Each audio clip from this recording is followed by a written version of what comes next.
Okay, can you guys hear me now? Good grief. This whole computer thing just sucks. I'm so not good at it. Hello, Lulu. Cooey. Busy doing boring stuff, but listening from the bushes. I get it. Joe's listening in bed. Thanks for coming in, Joe. I know it's late, you guys. I know. I'm sorry. Millie Joe and waffles. There's 13 here. Can y'all hit the like for me, please? Please, please, please. Let me go over here where I could see the chat from my phone. Okay, good night. Yeah, I have been cloned, right? Well, I was hanging around to see if anybody else is. I kind of, I try to fill in, like in places that I know that Rose or Tina don't normally, go live. That's when I try to go live. And I know around this time is when Tina usually goes live, but everybody's been live today, so I've seen at different times. And I'm like, I don't even know what the hell's going on. Um, and I haven't listened to them. So I didn't know what to do. And I missed my people and I missed y'all. So I just wanted to come live. And I was like, well, I mean, if they come on, if people want to go over there, then we'll just go over there, you know? Southern Comfort, I need you to send me a message on Facebook. It's kind of important. Um, it's according to Leanie. So if you could just send me a message over there, um, so that I could ask you a question, because unless there's a way to do it here, a private message on here, I don't know. Thank you, Maria. Thank you. Good to see you, Maria. Thank you for coming in. Yeah, so I don't know what's seen a couple of lives as far as just seeing them that people went live today and stuff. And I don't know if everybody's times are changing, but it makes it confusing for me. And not that but I'm trying to work around everybody else. So, and I know it can't be that way forever, but, for right now, that's what I want to do. So I waited to see if Tina was going to go live because I didn't want to be live if she was live. So I waited and she's not here. Hey, lunch lady, how are you? Then I went to go live on my desktop, where I'm more comfortable at, and can't get the damn headphones to work. I don't understand them. I just don't understand them. So, of course, my husband's in bed, so I can't ask him to do it. Waffle says, you need to do you, boo. I know, but Southern Comfort, I do have an email. It's the same as this, honey. It's according to Leanie at gmail.com. Yeah, I just have a quick question, but I don't want to, you know, do it out here. I know I need to do me, and I know I need to go live whenever I need to go live and stuff like that. But the problem is that the subscribers, right? We kind of share subscribers. I feel like I kind of defaulted into everybody because, I hung out in Tina's chat for 2 months and a lot of y'all sub to me from there. And then I was introduced to Rose, and then a lot of y'all sub to me from there. So it's hard enough picking two chats, which one you're going to hang out in, much less three. So I'm just trying to keep it easy. Keep it easy. Thanks, Southern Comfort. I appreciate that. Micro waffles. I turned on the air early today, and yes, I'm tired of the hot weather. Well, I'm tired of freezing, so I will switch with you guys. I am so cold. I'm tired of being cold. Big B, good to see you. Thanks for coming in. Yeah, Waffles, you're right about that. People will go to places they like. I understand. I understand. Hey, Rose Petal. Thank you so much for coming in, Rose Petal. I appreciate that. You guys, I will switch weather with you anytime. I am so cold. So cold. And it was a beautiful day here, you guys. The sun was shining. The greens are starting to come out in the grass.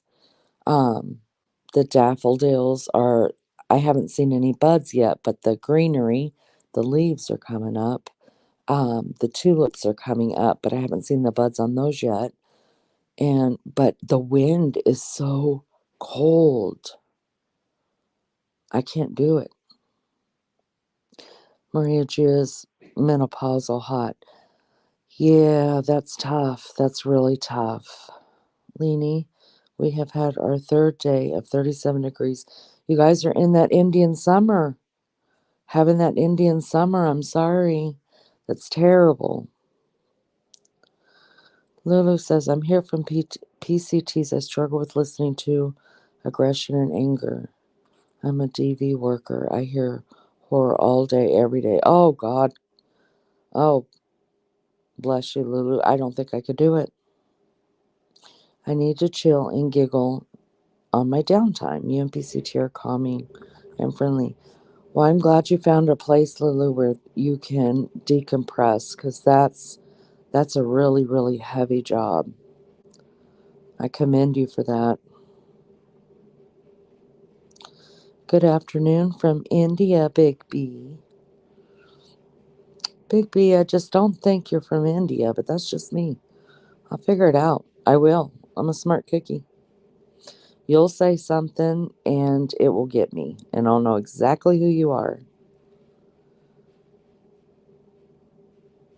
Third time in the high 30s. Oh, gosh.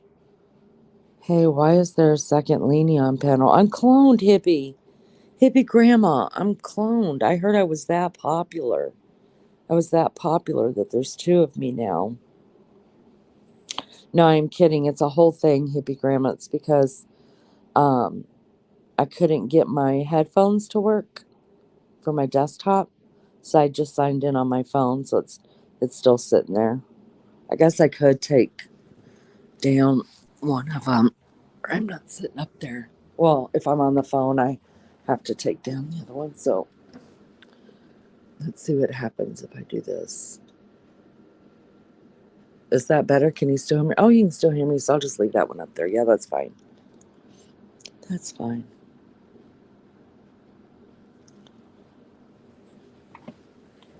I'm just going to have to get another pair of headphones.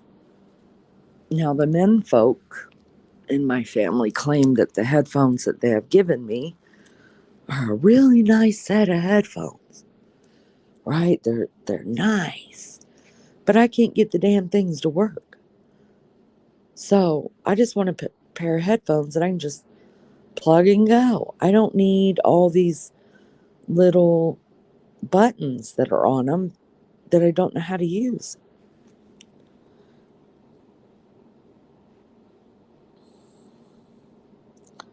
You can never have too many leanies. Oh, I don't know about that, hippie grandma. That can be a lot. I'm not everybody's cup of tea, so I heard. And that's all right. That's all right. But thank you for saying that. I appreciate that. That's very nice. Melly Jo says, it is Maria G, and I'm done with it all. That's the way I feel about the winter here, too. I'm done with it. I'm cold. I'm tired of being cold. Lulu says, my girl Waffles, I respect you surviving the 37C for 3 days. Yucko. That's terrible. That's way up in the 90s, almost 100 degrees. Yeah. That's why I live in the north, because I can't handle them kind of temperatures anymore. Living in the south, they deal with those kind of temperatures too, and they love it. I can't breathe in those temperatures, you guys.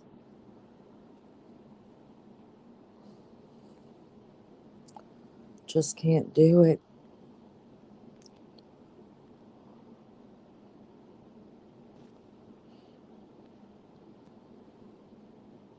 I need to start doing a couple daytime lives too, because most Americans are in bed about this time because they have to work in the morning. But I like hanging out with my Aussies. Okay, Southern Comfort. I'm gonna look at it as soon as I'm done here because if I um try to switch out and just go to a different like page, I'll get lost.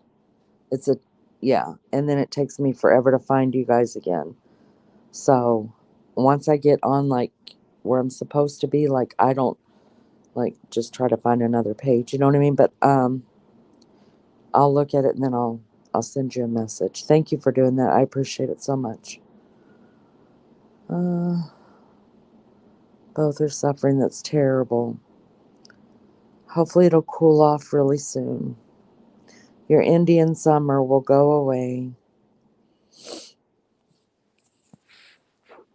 And then you guys will be chilly and have to wear your robe all day, like I do.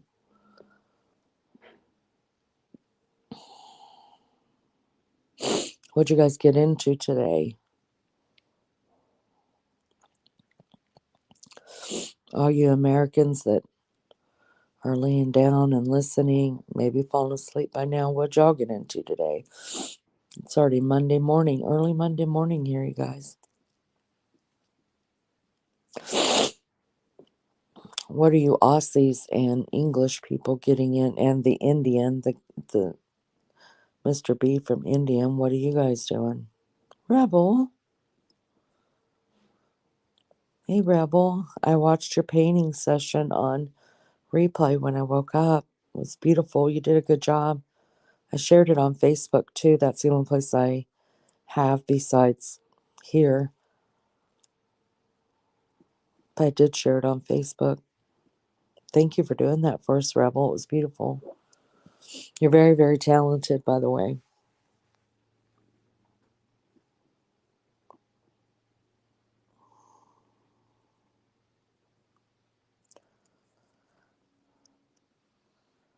Rebel got over 2,000 subs finally, you guys. And I finally got over three. I think I checked before I came on and I was at 310. And for me, that's a lot.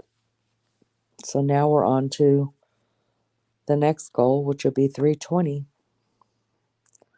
You're welcome, Rebel. I'm happy to do it. You really are talented, and I hope you know that about yourself. Waffle says, I'm doing some craft stuff to chill. A bit tired today. What kind of crafts? Richie, how are you? Good to see you, Richie. What crafts do you do, Waffles? I want to know.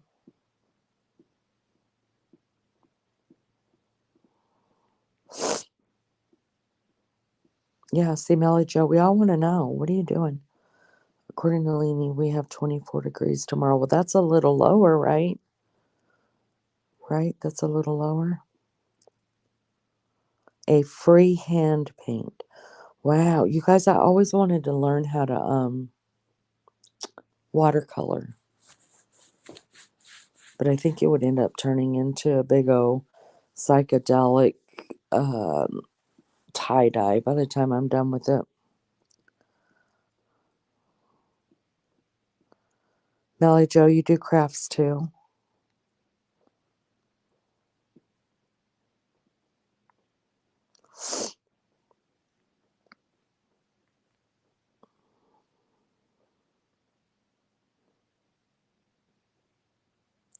I used to do crafts. I used to like doing it. Not so much. You had two faves that you do that you did today. Melly Joe, what do you do? What kind of crafts do you do? One was a cross Rebel did, and one was military. Yeah. Melly Joe is a paper crafter. What does that mean?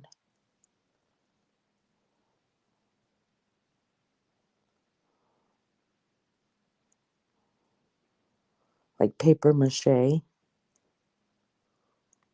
or origami?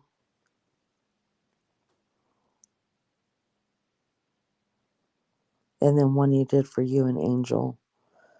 That's really nice. Do you hang them in the house, Rebel? Oh, cards. Cards. Oh, I'll bet they are beautiful.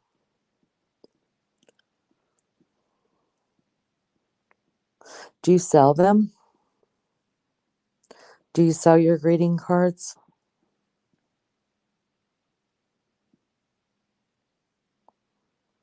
Rebel, you should do just a whole wall in your living room of your art.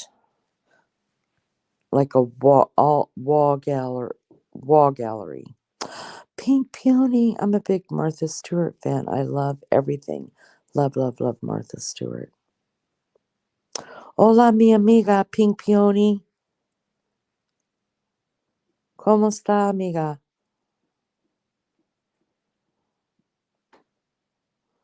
Wow. I want a Christmas card next year.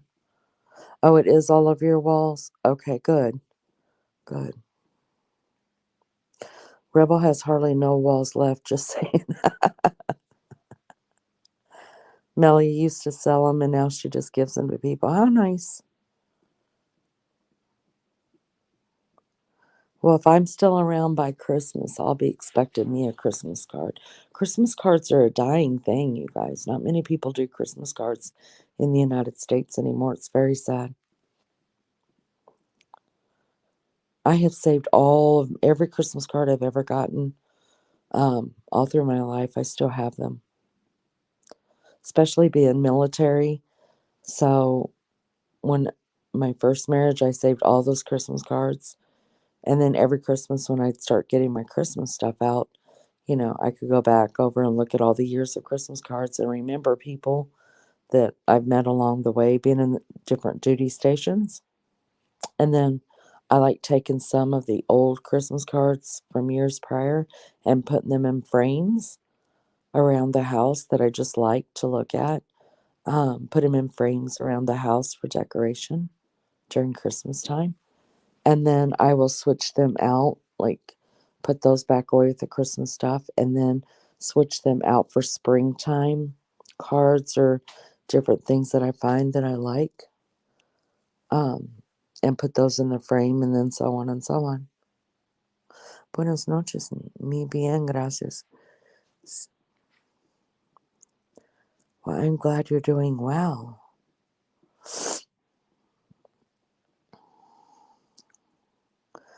I craft too. Hippie Grandma, I thought you would be crafting. Don't you don't you crochet? Do crochet? Lulu says, I remember the house being full of Christmas cards as a kid. I'm Messianic, so I don't do Christmas.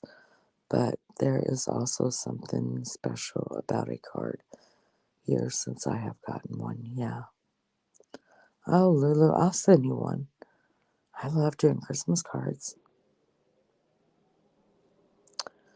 Pink Peony says, oh my God, vintage Christmas cards are so beautiful. Easter's, Valentine's, yes. Yes, Pink Peony, I think we kind of think the same. Yeah. I knit, crochet, do home decor, repurpose furniture, all kinds. Wow. Go ahead, hippie grandma. I thought about repurposing a couple of pieces that I've got out in the shed that I've kept just for that. Can't make myself do it. Just don't feel like it. I gotta do something. I'll figure something out. Tomorrow's a new day with no mistakes in it. That's what Anne of Green Gables said, you guys. Hey. Hey, C. How are you, love bug? Some ladies in here were asking how you were doing and if they had figured out your fever and stuff. Did you ever do the countertop topiaries? I haven't.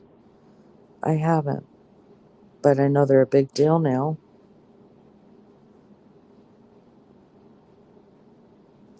Well, hippie grandma, you can come right on over here and um,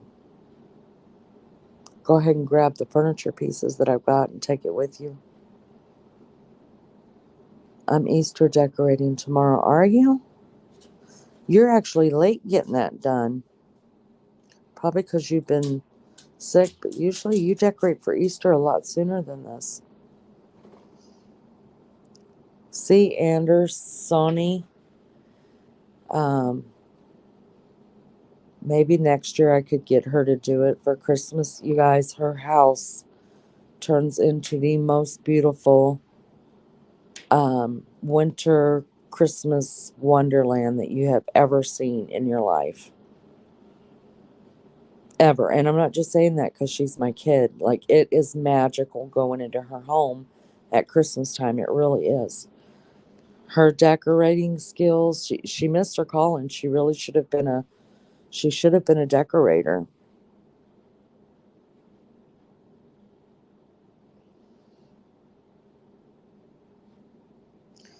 I'm glad to know you're doing better. I have a trunk and a bench that I need to work on. I'd like to see some of that. I did a heart-shaped topiary out of ivy. So much fun. I um I put everything away, Pink Peony. I put everything away at Thanksgiving, so I could start decorating for Thanksgiving, then Christmas, and then after Christmas I usually put my stuff back up. I haven't done that and I'm not going to. Got a new pump. So you're feeling better now?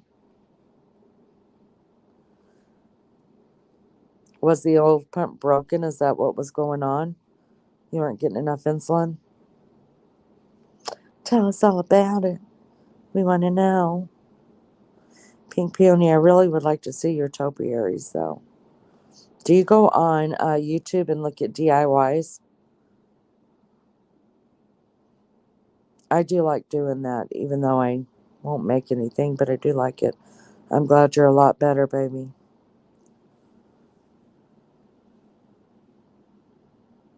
I bet it is a story. It's always a story.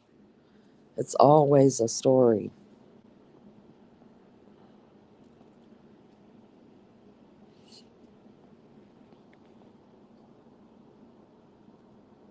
Mm.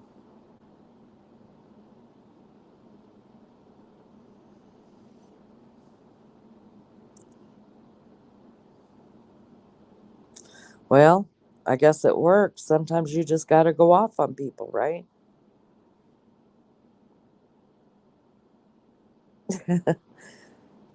Hippie Grandma C. Andersony is a um, very, very old soul.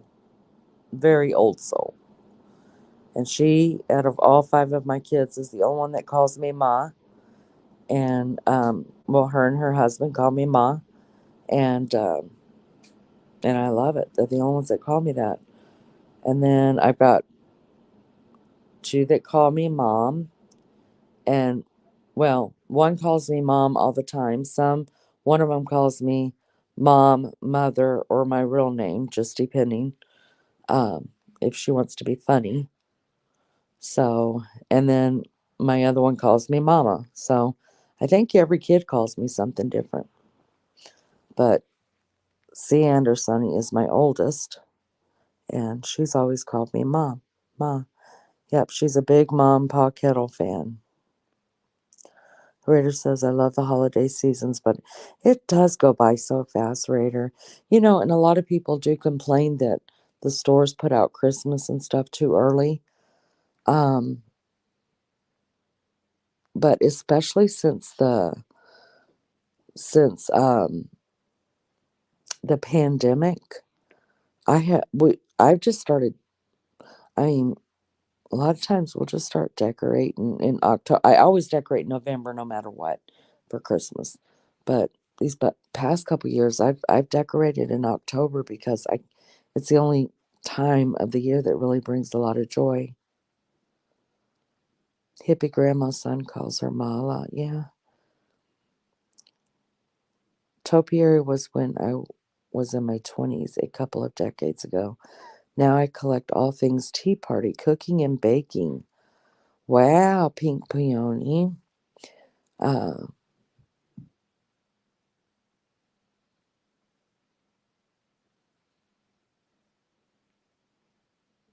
collect all things tea party. So like tea, like coffee, teapots and like maybe china, Pink Peony, that kind of stuff. Yeah, she does call me fancy too sometimes when I'm getting on her nerves or when I'm being sick, and she'll call me fancy. Yeah, she does decorate the night of Halloween for Christmas. That's when, well, she starts decorating. She's got so much stuff, you guys, it takes her a day or two to get it all put up. It's beautiful. It's really gorgeous. Pink Peony Philippines, they decorate Christmas starting in September. Oh, wow. I would love that. I really would.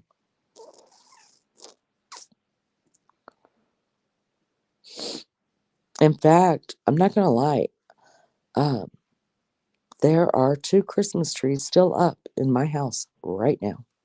Now, they're the skinny Christmas trees, the really thin, tall ones. And one of them's in my husband's office, and he said he didn't want it taken down. He just turned off the lights to it, and I turned off. So that's the one that I put all of my antique ornaments. I call it my mom's Christmas tree because it's all antique ornaments that are replicas of ones that I had as a kid. Pictures of my mom are on it. Everything that has to do with my childhood is on that tree, and that's in my husband's office. And it's just a tall, skinny tree. And my husband said he didn't want it taken down. He just wants it left there, so he just turned off the lights to it. And I took off the ornament, so it's just a Christmas tree sitting there. And then my son's room, who leaves and left again today and went back to college. His skinny Christmas tree is still up as well. And when he's gone, I struggle with him being gone. So when he leaves, I always sleep in his room, and I have the Christmas tree lights and everything going, and it just, I don't know, brings me comfort, makes me happier. So that's what I do. But everything else is taken down. Pink Peona says china plate stands, milk glass candlestick. Oh, you need to talk to C. Andersoni. That is exactly what all she has too. China plate stands, milk glass. Yeah, she collects all that stuff too.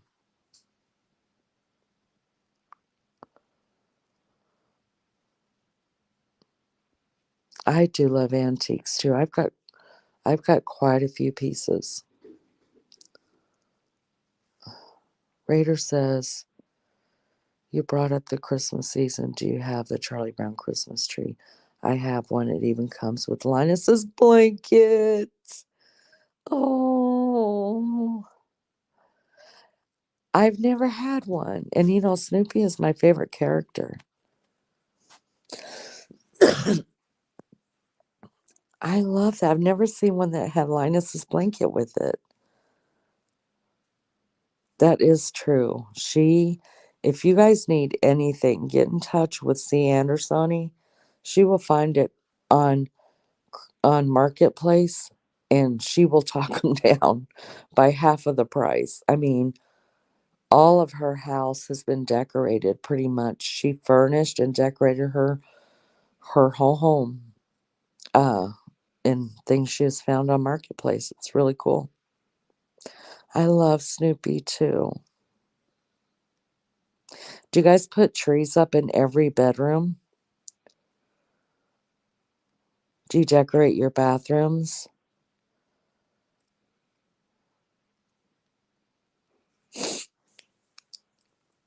I have a Christmas tree at Christmas time.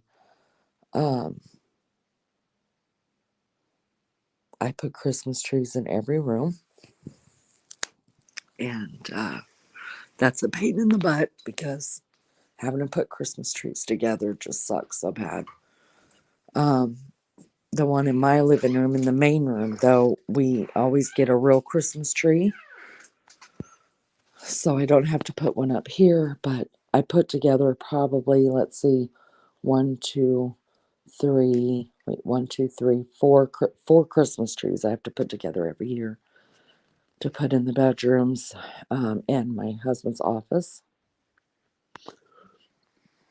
And decorating, um, I down I've downsized a lot in decorating. I used to have, well, I did have 12 really big bins, the real big ones of Christmas decorations.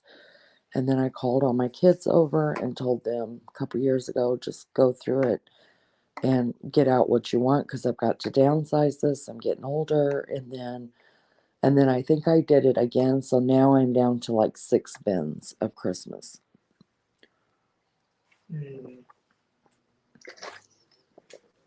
And last year, I didn't even open 2 of the bins. I couldn't bring myself to do it. So I still have too much. Still have too much.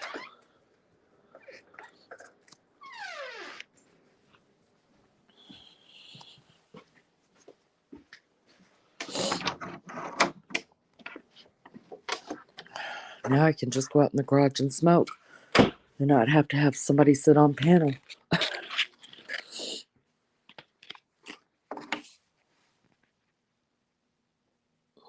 Let me see. Waffle says, no, I'm lucky to put one small one out on the table. Oh, wow. Richie said, they sell the Charlie Brown Christmas tree at both bedroom and beyond store, but I'm sure you can buy them online. Our Bed Bath and Beyond, is that the one you're talking about? Ours shut down. I don't even think we have them in Indy anymore. You probably could find them online, but I never knew they came like that. No, I barely decorate anymore. Does that make you sad when you barely decorate anymore? Because I don't think I'll ever be able to handle that. I mean, I may not. I understand that I'm not going to be able to decorate like I used to, but each year is going to be look differently. Especially now that I don't have a child living at home anymore. But I think I'll always decorate to some point.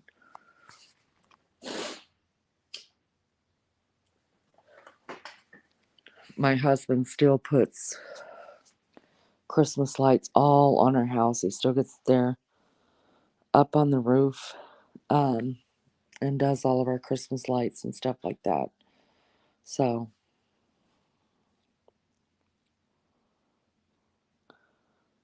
10 bins. Wow, that's a lot. I love cast iron skillets, cornbread, sunny side up eggs, braised chicken quarters. I hope I can use them in the afterlife. Oh, wow.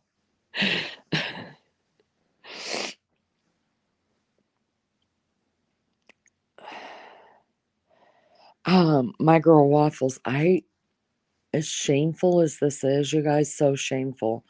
I barely saw my husband today, and I got a message from him. He left me a message in the kitchen on the counter. I have to read it to you, but I think I saw my husband today in passing. Like I don't even know if I hugged him today. Because I slept in because I have to get sleep whenever I've got somebody watching my dog, and then so I slept a long time. I got up. I didn't even make a cup of coffee because I knew I was just wiped out. So I went and took a bath. I got warm and I went right back to bed and I stayed in bed. And then when I woke up, I didn't realize it was like 2 in the morning here. And my husband left me a note on the counter. So I didn't even get to see him today. It's terrible. I mean, I'm not a great wife, but I'm an okay wife. But I did feel really, really bad that I didn't get to see him. At Pink, I am a cast iron queen from ashtrays to Dutch ovens. Oh, I would love. Now, I'm going to tell you this. I would love to have a cast iron Dutch oven. I really would.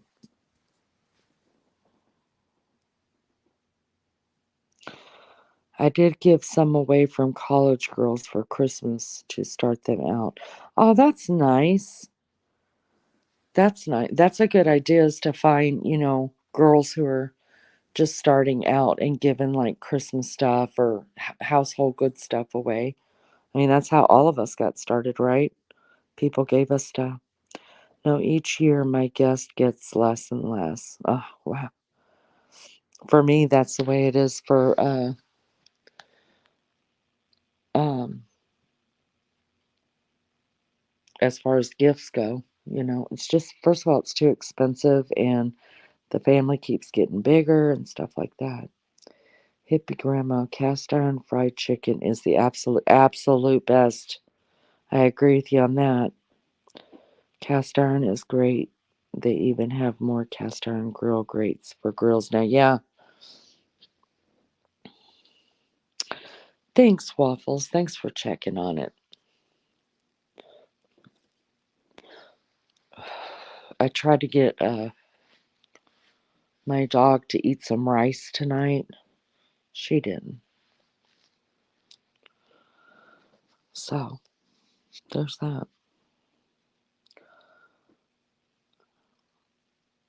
You were, yeah, Raider, you into cast iron? That's wonderful. Yeah. It's a dying thing. People don't realize how versatile and how really good food does taste by cooking in cast iron. I have one skillet left, one cast iron skillet, but when I was growing up, that's all my parents cooked in was cast iron. I think we were the only people living on our block that even had cast iron. Oh, you guys have Dutch ovens there? I love a good Dutch oven, you guys. Everybody's using their um Instapots and their crock pots now. And that's great. I mean, it's great. It's easy. It's safe. It's fast. You can just put it on all day and let it. But people don't realize. People used to do the same thing in Dutch ovens. They used to just put their roast and their vegetables, their potatoes, whatever, and they'd put it on low, put it in the oven, and it would cook all day.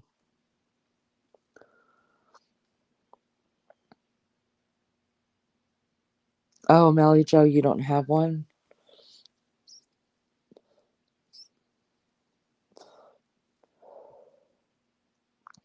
Thank you, Waffles. Thank you. I haven't been up all day, like I said, so I didn't get a chance to even ask my husband if she's drank anything. I haven't seen anywhere where she hasn't kept something down, so um, I don't know if she's had anything to drink today.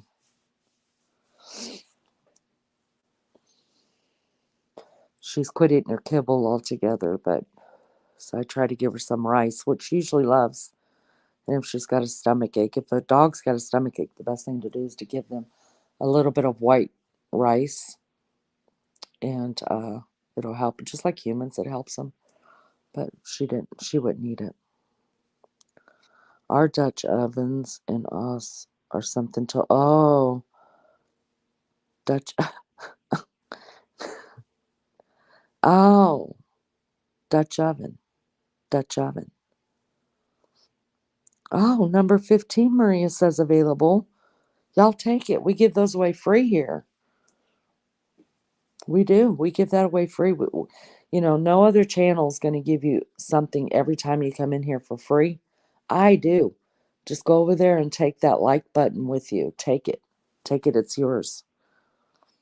We cheated tonight and had extreme tots. Yeah, that sounds good. What kind of pineapple do you use for pineapple upside down cake? Crushed chunks or rings. My husband makes the best pineapple upside down cake, in my opinion, and he uses crushed.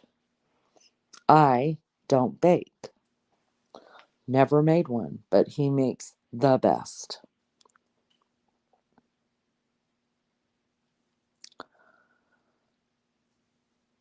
Yeah, I'm going to have to, Hippie, I'm going to have to Google their Dutch ovens too. What is a Dutch oven in Australia? Just an oven? A Dutch, is that what that is?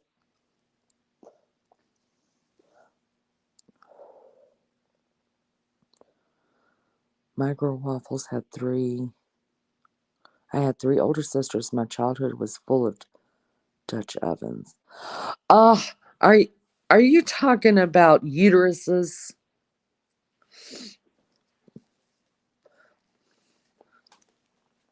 Are we talking about babies being born? Oh yeah, you guys need to get her recipe for her extreme tots. There's if you like spicy foods, so good. Hold on just a minute, I need to call my dogs in. Hey, hey, come here. Get in here. Come on. Nunu, little girl. Come on. Nunu, little girl, come on.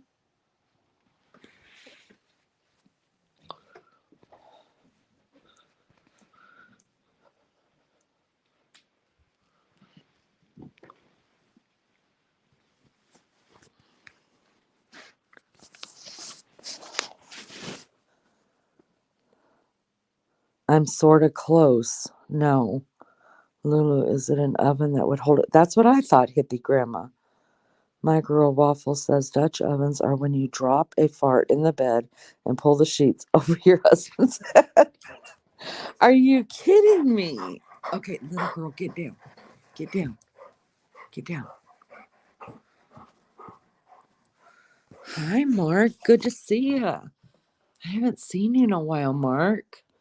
How's things going? Good to see you. It's bad for you, C. Anderson. He says tater tots with chili. Hold on, let me scroll. Chili, cheese, jalapenos, and ranch dressing.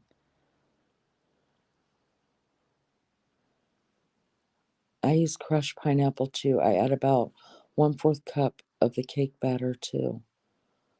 Yeah, add about one. Yeah, my husband uses, instead of using like water, I guess, in the cake batter, he uses the pineapple juice as well.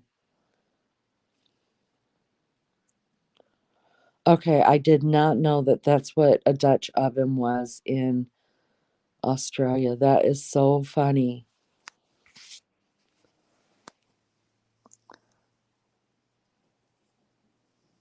Hippie grandma, that cake must be delicious.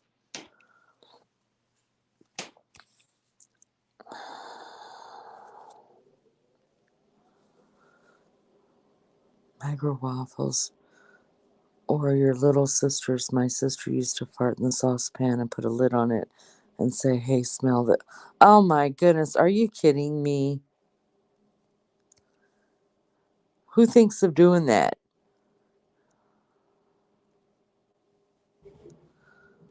Mark says, I know, right? Things have been better, but who can complain? Uh, you mean better for you, Mark? I've been trying to stay out of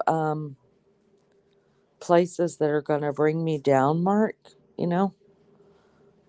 So I didn't know anything was going on.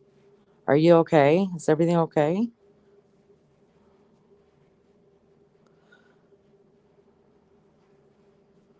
A lot of this food talk is making Richie hungry. Oh, Richie. Richie, you would absolutely love C. Andersoni's Extreme Tots. I will never look at a Dutch oven the same. Oh, ditto, ditto, me too. I never added the juice to the batter. Oh, it makes such a difference, Peak Peony. Yes, try it. Do that. It changes the taste, and it also makes the cake part of it like really, really soft.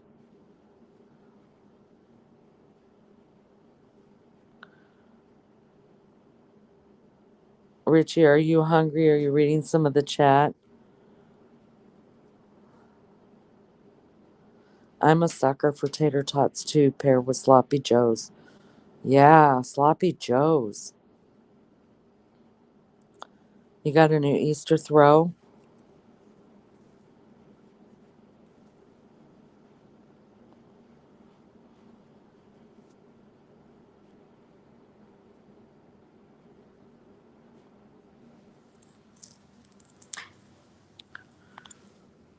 Oh, mercy. Let's see.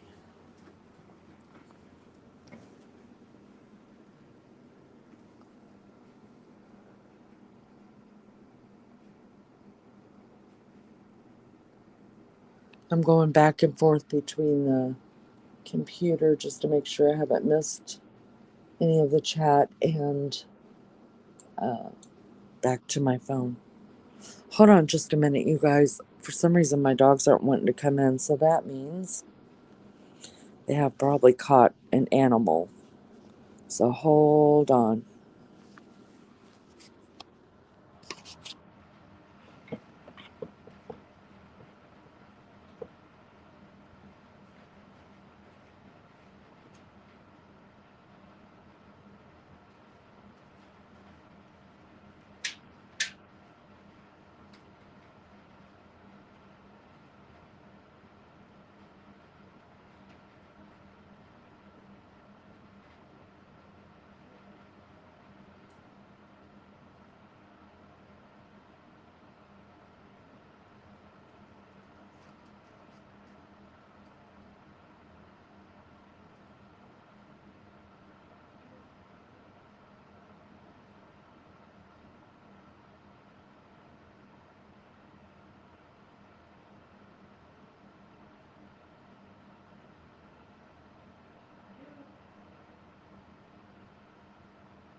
Anichka, Anichka, Anichka, little girl, come here.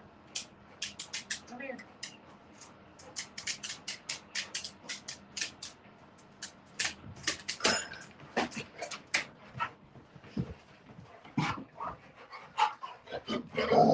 That's enough.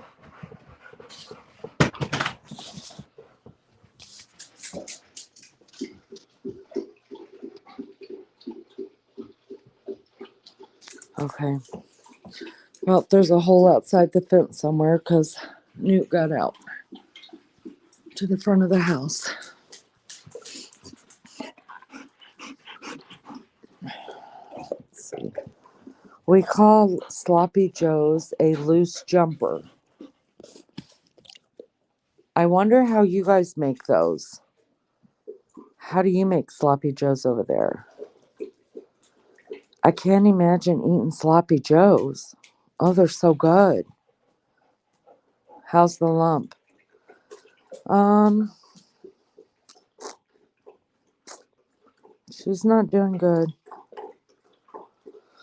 Not at all. What is your favorite dish in a crock pot? The good old crock pot feed the entire family. Yeah, it does. Yeah, it does. Is a tater tot a seesaw? No, a tater tot.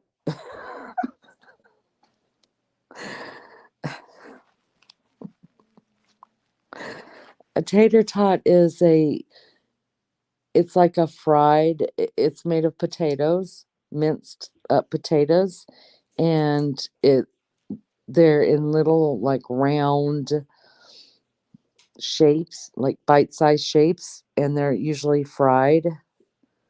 That's cute. So it's just like a fried little minced up potato. That is cute. How are sloppy joes made of? Sloppy joes are jumpers here. What are they in the USA? Um, so they're in a tomato sauce. Um, sloppy joes have it's like a tomatoey sauce, and it's got ground beef or ground turkey. Some people put ground turkey instead. But how I make them is ground beef, and then they're in a tomato sauce, and you put them on a hamburger bun, and you eat them like that. Ooh, I hate Brunswick stew. That's disgusting. So you call tater tots? Oh, you call sea sauce tater tots there? Little girl, hush. I make kosher pea and ham soup. I use vegan bacon flavor and smoked chicken instead of a ham hock. It's really good and kosher. Hmm. I love me some ham hocks for sure. Rapper. Good to see you, Rapper. I don't I don't know what the heck you're talking about, Rapper, but hi.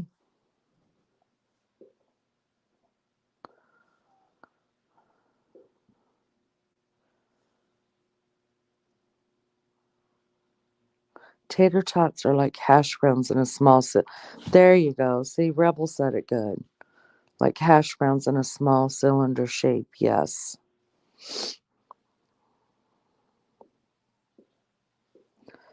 And now we have Rapper here to upset the apple cart.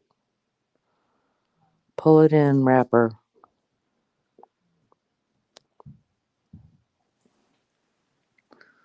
Don't upset the apple cart.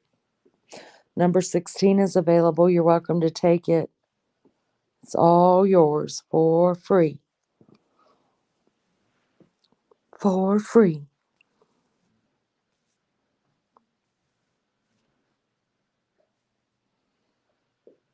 I love ham and soups too, soups as well. I like either northern beans. My favorite, I think, is northern beans with ham in them. But I put ham in just about all of my bean soups. Hi, Louise. Good to see ya. Thanks for coming in. Hit the like button, please. If you haven't subscribed, please subscribe. You guys, we got 310 subscribers. That's amazing. Today's the 11th, so to be 1 month tomorrow on Tuesday, 5 weeks that we went live. I hear that's a pretty good average. I'm a soup person. It's one of my faves. Richie, do you like bean soups or like vegetable soups? Stuff like that, or does it matter? I like beans. I really love beans. Almost any kind of bean. I love them so much. Yes, we have Dutch ovens, Melly Joe. Sorry, Travis has just left for school. Have a good day, Travis. Lulu says, Rapper, will you go on panel with Lily sometime? She is nice, and let's face it, you owe us. Yeah, Rapper. Yeah, they want to hear what you sound like. You've been around a long time. Would you come up on panel with me sometimes, Rapper? That'd be fun. We'd have a good time. Back to bed. I'll call you tomorrow. I love you, Van. I love you too, baby. I'm glad you're feeling better. Big hugs to you. I love you so much. I like I like all soups pretty much. I do too. I like soups. I don't eat them during the summer months, but like in the winter and the fall, oh yeah, bring on them soups. I realized it's Monday and Travis was heading to school. I woke up and my son hadn't even said goodbye to me to go back to college. Oh well. Do you freeze ham portions? I feel like there's not enough, Pink Peony. There's not enough left. Um, like if we have a ham for Christmas or Easter or, Thanksgiving or any time during the year, like whatever ham's left, because believe me, it goes fast with my crew. Whatever's left the next day, like I'll make a soup. Well, first I like to make a ham sandwich because there's nothing like fresh ham sandwiches. So I'll make a sandwich and then I'll make like a bean soup with it, or do or even like chop up the ham into bite-sized pieces and scramble them in eggs. I like that too. Or I'll just make like pieces of ham on the stove and add a starch and a vegetable with it. So there's not much ham portions left to I don't ever have anything left to do with it. Pumpkin soup is the best with crusty bread. I add carrot or two to mine. It gives the sweetness a bright color. Okay, I've never ever tasted pumpkin soup. What is that? Heinz Big Soup? Number 17's available. Someone grab it. It's for free. We give them away free here. What is a Heinz Big Soup and what is a pumpkin soup? The only time I've ever eaten pumpkin is like a pumpkin pie or I don't even think I've ever eaten pumpkin as a vegetable. I think I've only had pumpkin pie. I don't think I've ever had it cooked in any other way. God bless ham. Amen. Amen. It's a chunky soup. You can have beef or chicken, and potatoes and carrots are diced, and it's yummy. And you call that big hind soup. Huh. Hey, Joyce. Good to see you. Evie. Good to see you both. Thank you guys for coming in. Thanks, guys. It's good to see you. Heinz Big Soup. That's weird. I've never heard it called that. Like, we'll call it that. Well, I guess we just call it stew. Evie's number 18, you guys. So we've got 19 open. You're welcome to take it. It's free here. We give those away free. Pumpkin pie, so good, right? Yeah, I put oh, what do I put? Whipped cream. Do you put whipped cream, Pink Peony, on yours? Warm pumpkin pie with oh gosh. I'm hungry. I want to eat now. 31 watching and only 18 likes. Show the like love. Yeah, we give them away free. You guys take one. It's an entering gift or a partying gift. You're welcome to it. We give them away free. It's like a smile or a hug from me. Just take it. Take it. I've never had pumpkin soup. I've never even heard of pumpkin soup. The hell is pumpkin soup? Does it taste like pumpkin pie?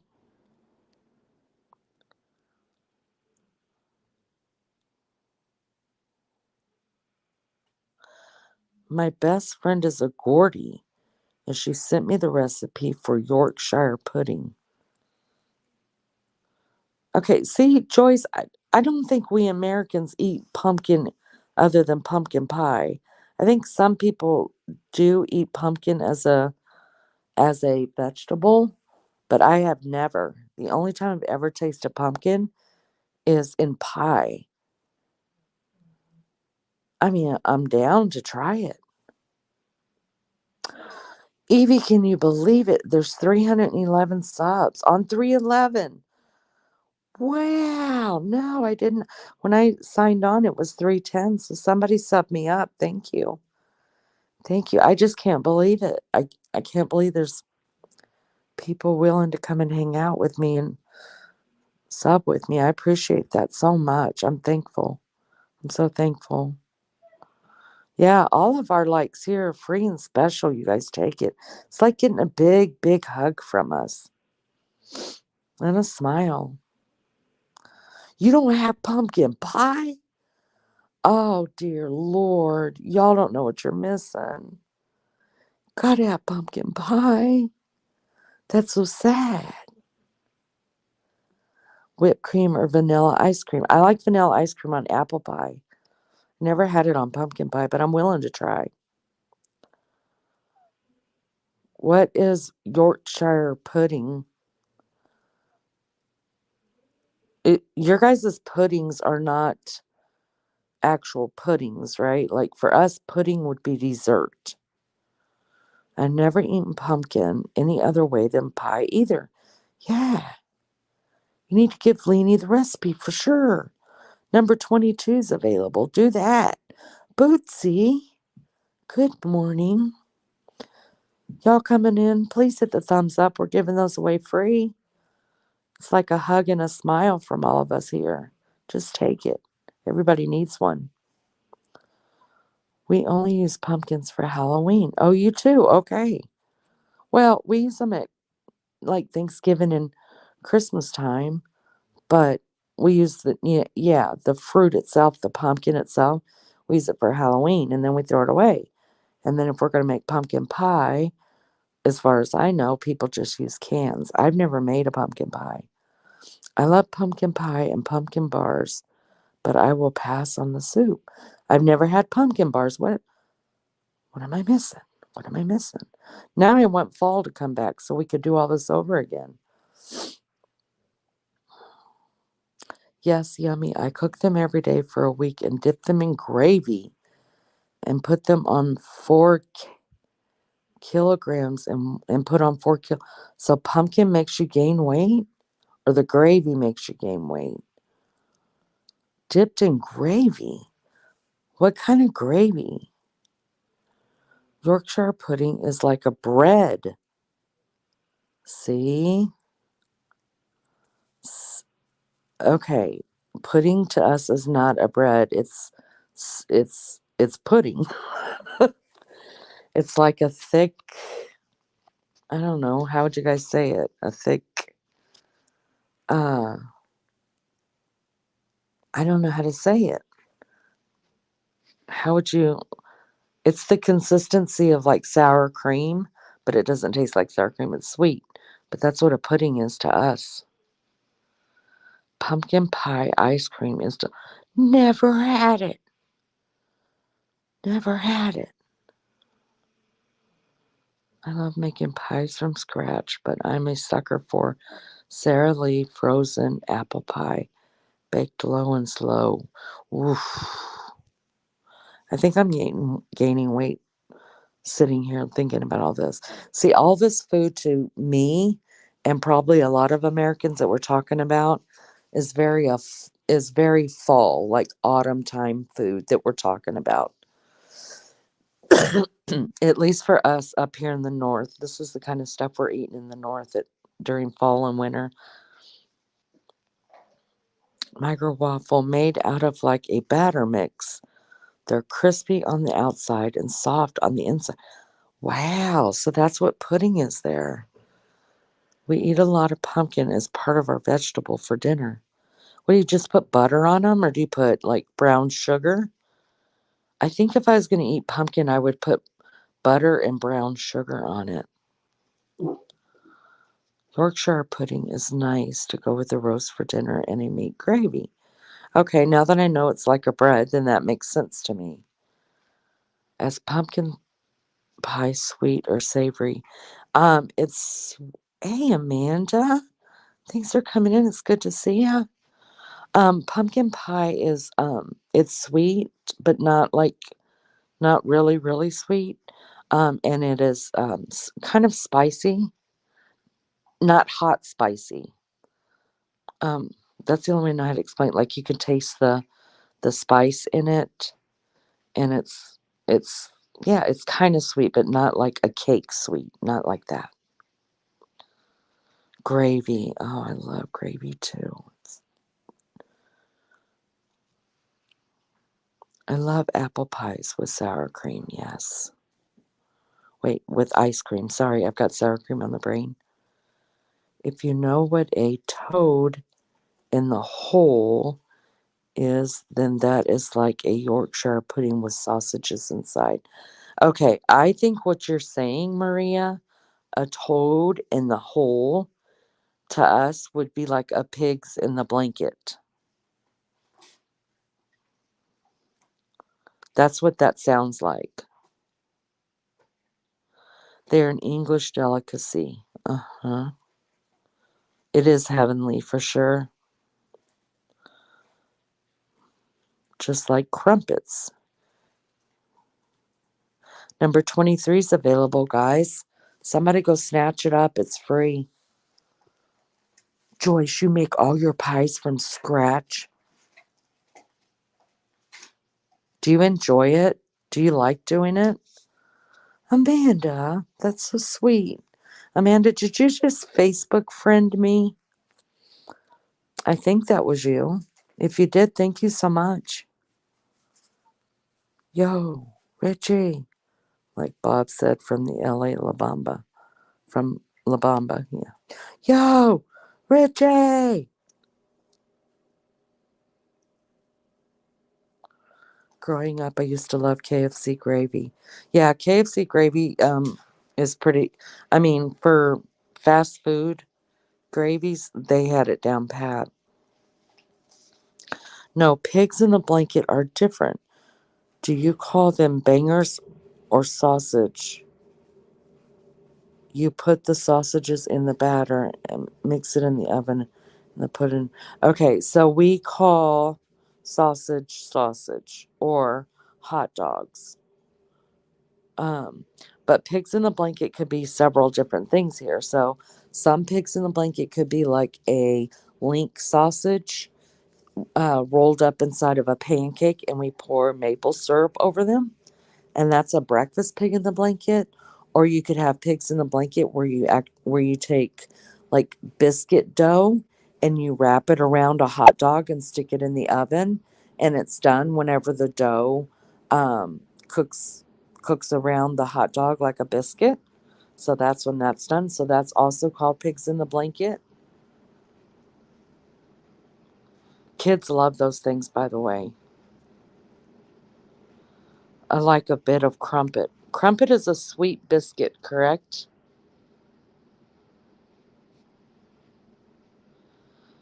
Joyce makes noodle bread cookie. Noodles, bread, cookie, cake, every. Oh, Joyce. Man, you're busy, Joyce. That's a lot of baking.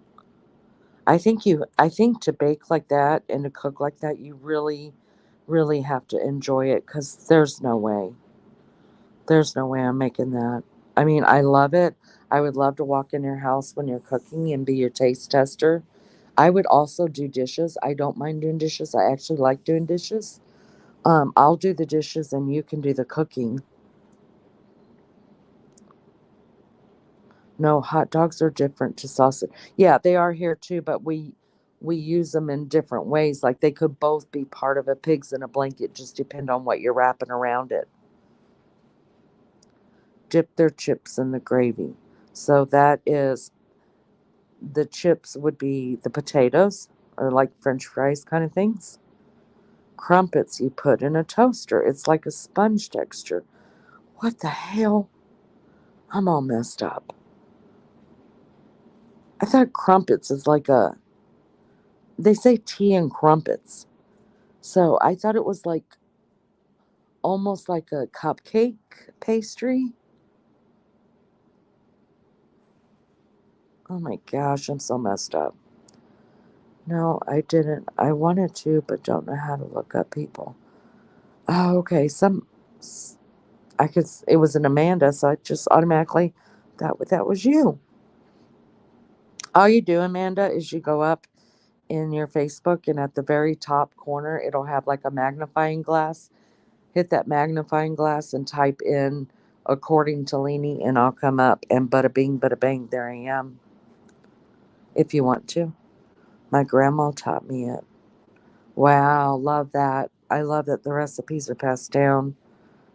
My kids know more. Oh, I'm right there with you, Amanda. Gosh, I'm right there with you.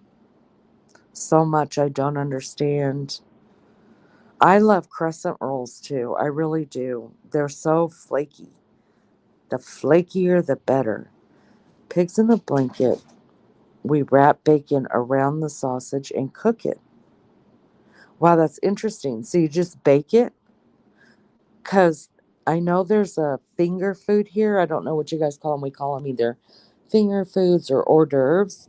And they take these little tiny baby my kids make them. They take this tiny little baby sausage, and she wraps a small piece of the bacon around it, and she puts it in the crock pot with brown sugar in them, and it's really good. It's not a pastry. Well, damn it. I had no clue. I thought they were like pastries. I make cinnamon rolls. I don't buy, I make it all. Wow. Wow.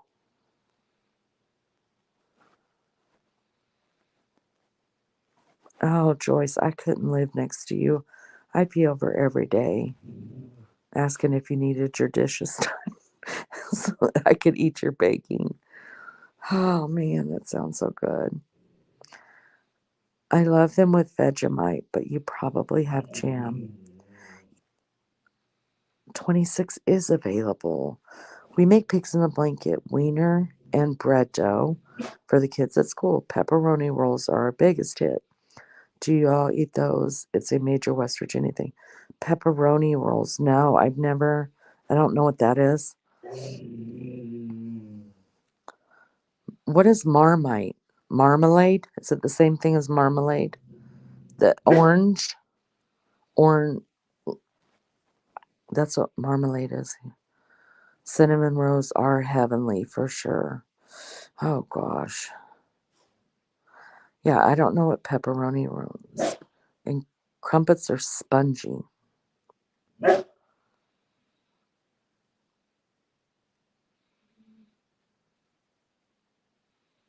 It's a yeasty extract. Oh, little girl, you are not going outside. Stop. Come and lay down. Come here, little girl. Good girl. Lay down. Bedtime, bedtime. Lay down. Lay down. Marmite and Vegemite are similar.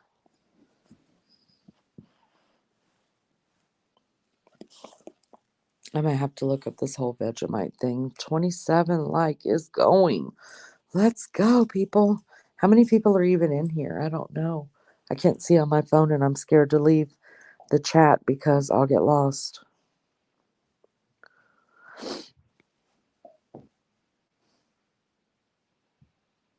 Everyone likes my homemade buns. Use them with hamburger. You make your own homemade buns?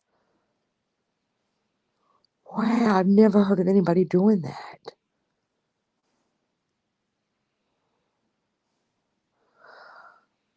Nice. Thank you, everybody, for hanging out in Leanie's Naked Bushes out there. And thanks to the ones chatting. Thanks to the ones just hanging out. I appreciate that so much. We're growing, you guys. I'm so thankful for that. Oh my gosh, I've never known anybody to make homemade buns. You're talented, Joyce. Oh my God, now I want homemade chocolate chip cookies.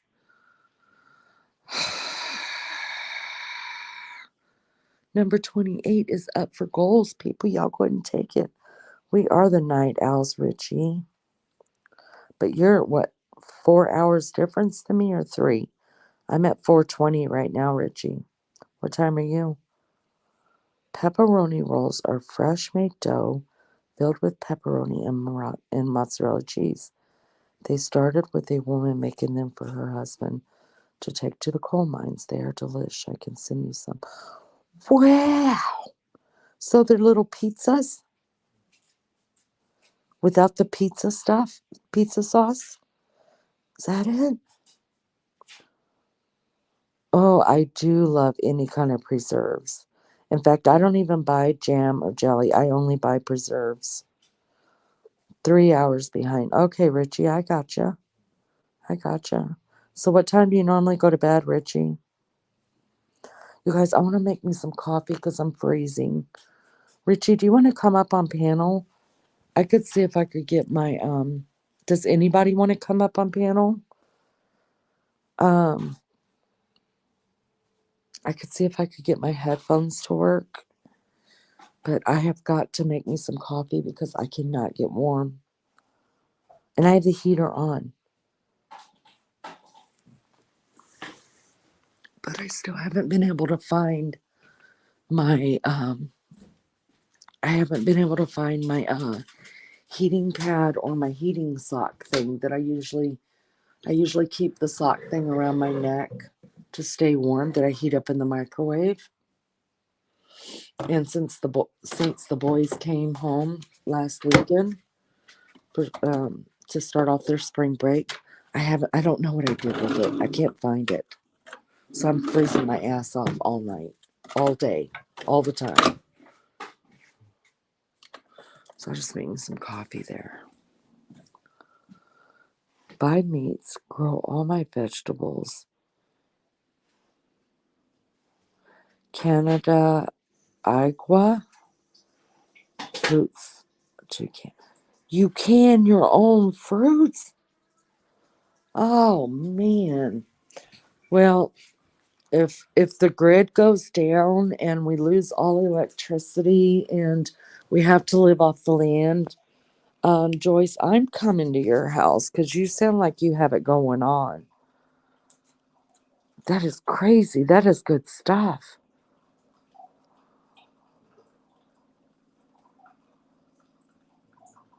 I'm jealous of Joyce. You just made some coffee, Amanda. I'm freezing, you guys. English muffins are the closest to crump. Really? Oh, then I'm gonna start calling them crumpets. I love some English muffins. Basically, yeah, they are rolled up and baked. Oh, okay.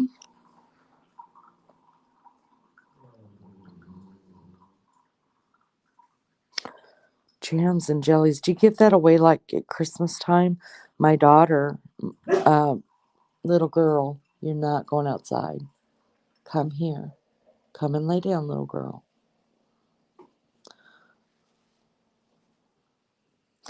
Um, my daughter made a Christmas jam this year for the first time.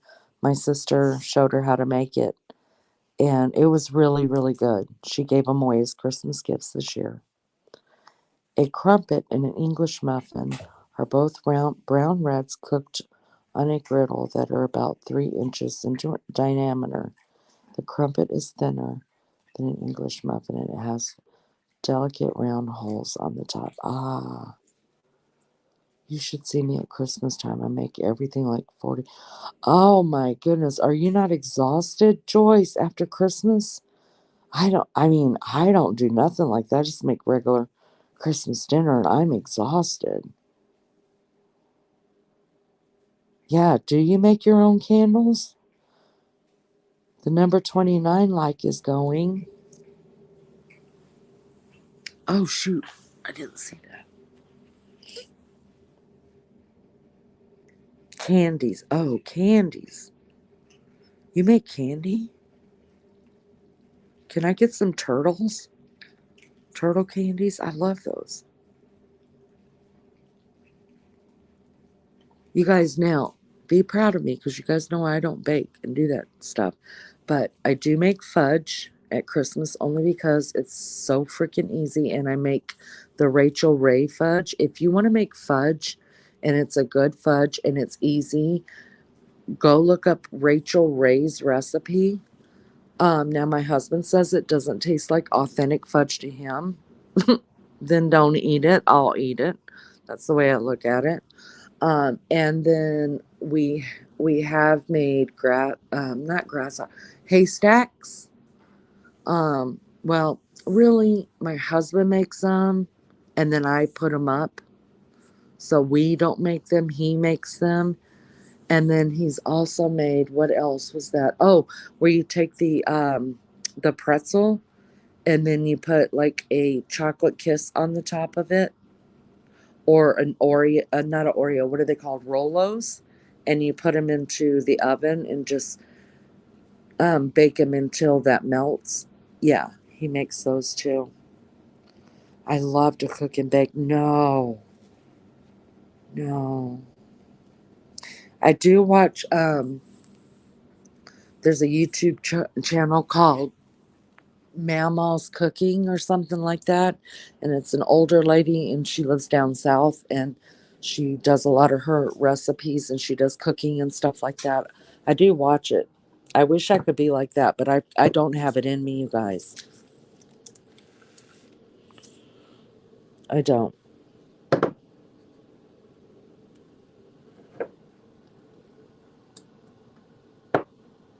Evie, me too.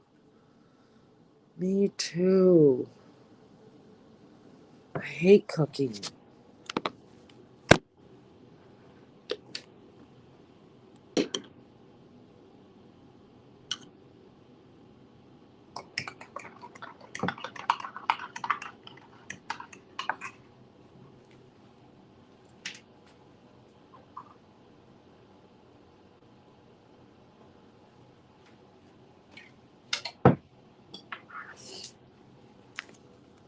Oh yes, pink peony. Like look it up. It's so easy. It doesn't have that many ingredients, and I don't think you cook it. I don't think you have to cook. I can't remember. But to me, it's the best. It's the only fudge that I'm making, and but my husband says it doesn't taste like real fudge to him, so he makes the real fudge on the stove, like standing over the stove, and I'm not going to do that. So we always end up having like two different fudges going on here. And I'm okay with that because I don't have to do it. But I really do like the taste of hers. It's really, really good. Look it up, and and if I'm doing it, you know it's the easiest way to do it because that's just what it is. When I got married first time, I made my wedding cake, mince, and food for. Girl, Joyce, I think you're an overachiever. Wow,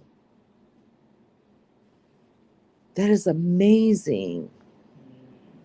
That's a lot of freaking work. When did you have time to step up to the altar?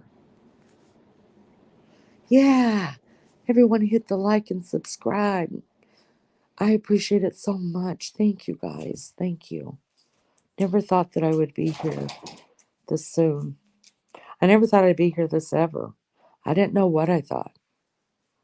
I didn't know that I would actually make friends out here that would actually want to have discussions. All right. Do not disappear. God. My backyard is so dark and it's too cold for me to go out there, but they have dug a hole under the fence and I know that's where she's going. Mm.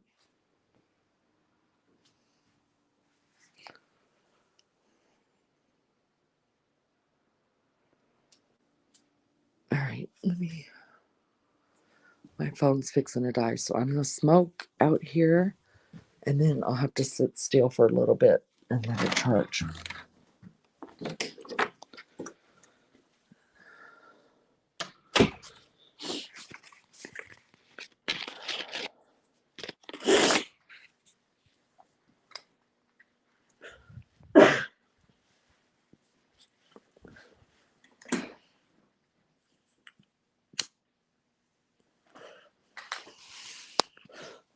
right, let me see.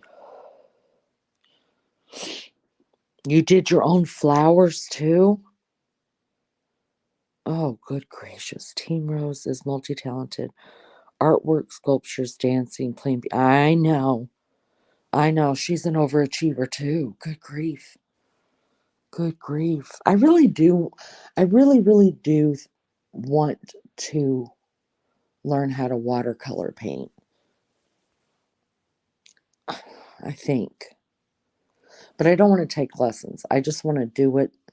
But I'm scared it's going to look like some tie-dyed weird thing that's going to just make me mad.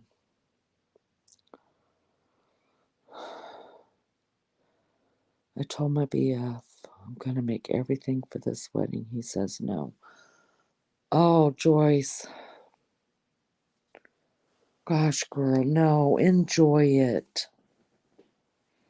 Not that you won't enjoy it because you like cooking and baking and all that, but don't stress yourself out. Just enjoy being a bride and letting people pamper you and wait on you. And I mean, let's just face it, it's not very often that women, and for you men in here, don't get shitty with me, okay?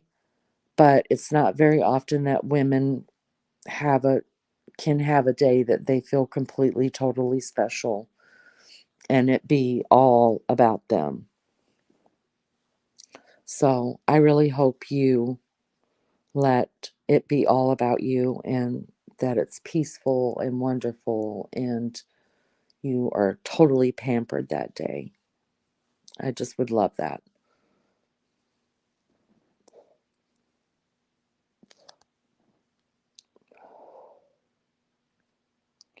You're going to have a divorce party? Well, there you go. Joyce can cook for your divorce party and make a cake and arrange the flowers, and then she can get that her need for being creative out for your divorce party. There we go. All right, let's do that. There you go, Joyce. And then on your day, we'll just have everybody cater to you and let you have a relaxing day. I think that's perfect. Yes. Maria, how long have you been married? Do you mind me asking? If you don't want to answer it, you don't have to answer it.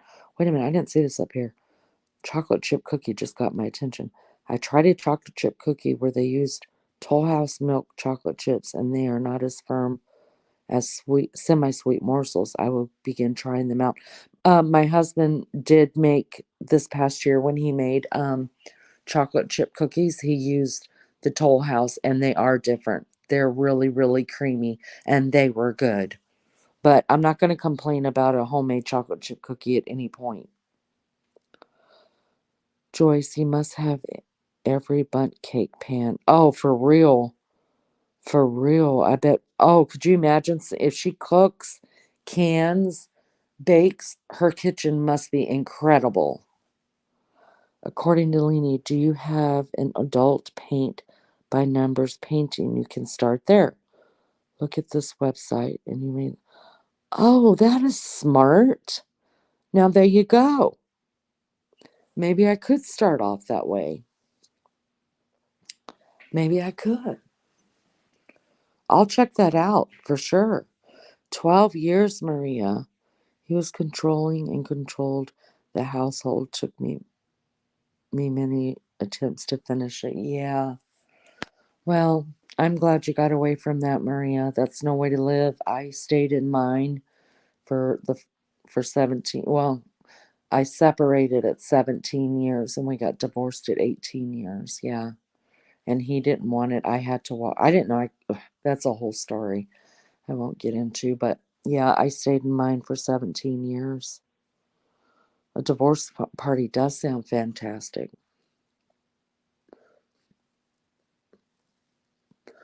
They're Wilson pans. I've never even heard of a Wilson pan. See, that's how much I don't cook. You guys, my parents come up from Georgia like twice a year, and my mom just cooks. Um, I give her the whole kitchen. You know, she knows it's hers. But I don't have all the, because she makes her own cakes. She just does her thing. She makes things I don't make. So I have just the necessities. You know what I mean? Like a spatula, a dipper spoon, of this, that. I don't have a sifter. And in order to make her cake, she needs a sifter. And there are things that I've gone out and bought just specifically for her for when she comes here that she'll have it because I don't, you guys, I don't even have a mixer. I had to buy a mixer, a handheld mixer for her to make cakes because I didn't have one. And then I don't have a blender. I don't even own a blender. When I make mashed potatoes, I use the handheld old mashed potato masher thing. That's how I make mashed potatoes, you guys. That's how I do it.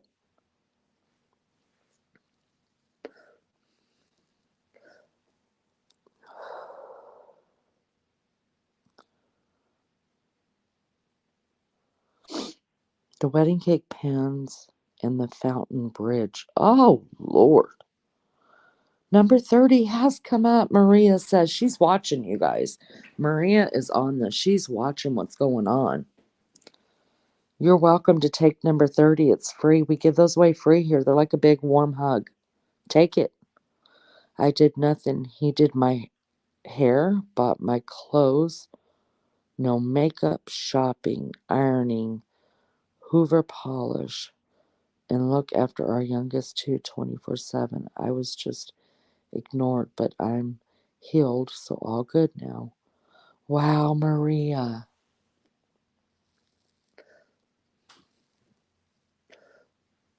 He did your hair. I I I just I don't know. I don't know what to say to that. I'm almost speechless. And that doesn't happen to me very often. It sounds like you're going the right way, though. It sounds like you finally took a turn and said enough is enough. And you you're finally coming into your own and don't have to be owned. And I'm really proud of you for that. And I'm happy for you because that's no way to live. No way at all. It's very sad. Gosh, that's so sad. I'm so happy for you. Like, I feel like we need to have a party for you. Hey, when that divorce becomes final, we will throw an online divorce party here. We're going to have you up on panel. We're going to celebrate.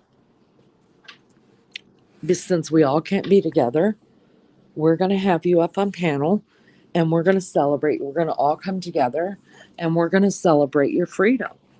That's what we're going to do. I would love to host that. Yeah. In whatever ways people want to celebrate, if they want to bring some champagne or wine and sit around their phone or computer and celebrate with you and love you, we'll do that. So you let us know the minute that divorce becomes final, and we're hosting the first divorce party on YouTube. I think that's I think that's perfect. And then you know what you're going to tell us? You're going to tell us and younger women who maybe you're starting out in marriages or thinking about getting married or are married, the signs to start looking for before they get out of control. That's what's going to happen. We're going to have a good time. Let's do it. We're going to hold the very first divorce freedom party for Maria. That's it. That's what we're going to do. It's going to be great. Signs to look for. They need to know because abusers do not just start off abusing you. They groom you for that, right? They start little here and a little there, and before you know it, you're used to that. So then they bring something else in, and then they start there and little here, little there, and before you know it, your world is turned upside down, and that's all you know, and it's the only way you know how to live, and then it's normalized. And it takes a long time to get out of those kind of relationships once you've gotten into them, once they've got you so wrapped. that you think that you have nowhere to go, and you won't be able to make it without them, because that's the end goal. The end goal for abusers is to make you believe that you can't survive out there without them, so you stay in the abuse. So yeah, we're going to do that. We're going to use this as a great learning tool. It does happen very slowly. This doesn't happen overnight, but sometimes it starts before we ever get to the altar, but we just don't recognize it because we're so in love. So in love. So you don't recognize the signs. And sometimes they don't start it until after they've put a ring on it. And I'm not just saying only for women. There are men that are abused out there, you guys. There's not as many as there are women, and it's not talked about. But you have to know the signs, and you got to stop it in its tracks, because it doesn't get any better ever. It gets worse. So, yeah, let's do that. Let's do that. All right, I got to go back up here just a minute. Oh, you use the old mashed potato masher too. Okay, then I don't feel so, I mean, I don't feel bad, but at least someone who cooks all the time is still using it too. So, all right. Oh, Maria, I see what you're saying. He didn't like me going out. If a man spoke to me, he accused me of fancying them. Oh gosh, did I ever live that story? Yes, did I ever live that story? I know exactly what you're talking about. It took me years. I still struggle with looking people in the eye because I wasn't allowed to talk to a man. And if I did, then that meant I wanted to sleep with them. Oh, it's just a cycle. It's just so sad. I am the baker at school for 2,000 students. I love it, but don't feel like baking here at home. Well, I mean, I think that's understandable, lunch lady. I do. I mean, nobody wants to go home and do the same thing that their job is. I understand that. Maybe one day when you don't work at the school anymore, you'll enjoy baking and cooking at home more. I am so obsessed over kitchen countertop appliances. No longer keep clothes in my closet except for a few pieces. Oh, wow. See, I'm the exact opposite. I don't have um, appliances, and nothing is on my counters. Like, everything has to be cleared off my counters, and I'll just pull it out if I like the toaster. Um, the, I don't, well, the only two appliances I use, you guys, is my toaster and my crock pot every now and then. And I just pull them out. I don't leave them out on the counter. That's how I make mashed potatoes too. I think they're better. Thank you, lunch. I'm glad we all have something in common. We're using the mashers. Hey, if it was good enough for grandma, it's good enough for me. You didn't know how to function, Maria. Yes. Your son got engaged. Congratulations. Congratulations. You're the mother of the groom. Exactly. He said I wouldn't survive on my own. Of course he did. Mm-hmm. It's all a game. It's all the game, and you're the pawn in his game. My marriage was so abusive, stayed for 11 years for the kids. Oh gosh, girl, I get you. I get you, yes.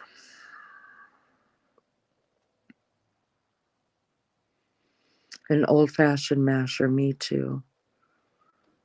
Thank you all. I hadn't gotten to tell anyone yet. Well, we're the first. Yay. Yay. Congratulations, lunch lady. Yep, I didn't see any abuse until our honeymoon. Yep. Mm-hmm. I've seen that a lot on channels where it is birthday and they invite other YouTubers and subs, and they all hang out at the park or a hall, sometimes their house, and they go live and have fun. Oh, that sounds like that might be fun. But unfortunately, Marie lives in the UK, so we'd all have to go over there, which I wouldn't mind. He accused me of having an affair with the chiropractor. Yeah.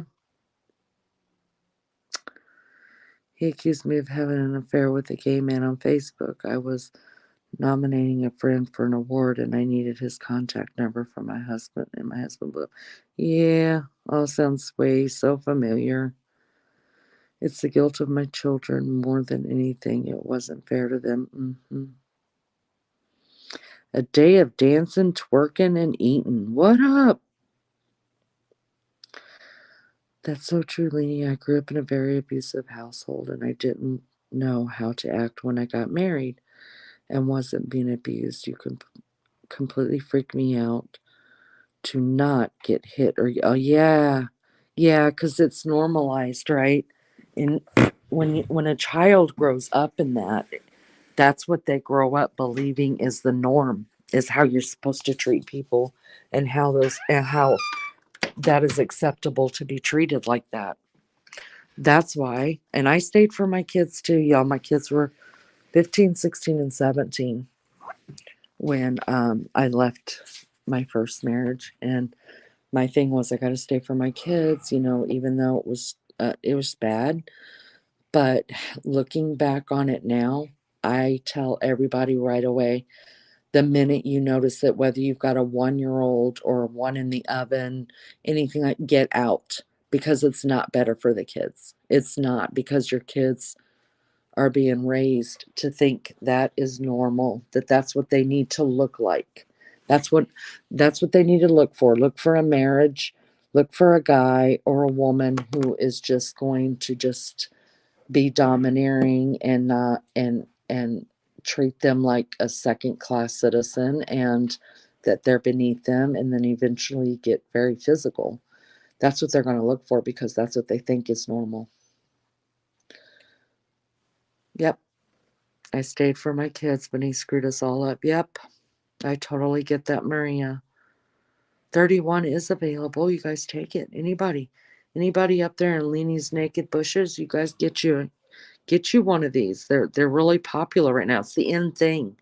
It's the in thing. It's the cool thing to do, is to take a like. Yeah, do that. I am sorry too, Maria. You went. I'm sorry for everybody who's gone through that. It's terrible. It's terrible. You're a creepo magnet. Oh, Pink Peony. I don't think you're a creepo magnet. I think we just get in this cycle of, we don't know how to accept anything that doesn't look like abuse. So, like, we don't, like, some people think if they're having sex, that means love. Some people think if the person's holding their hand, that means love. But some people also think if they're being yelled at, then that means love. And some people think that if they're being hit, then that means love.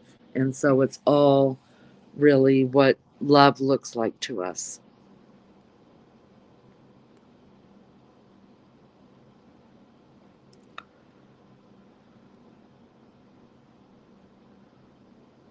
I met my husband at Pizza Hut. He I was his waitress and been waiting on him for 31 years now. Wow, congratulations, lunch lady. I'm so happy for you.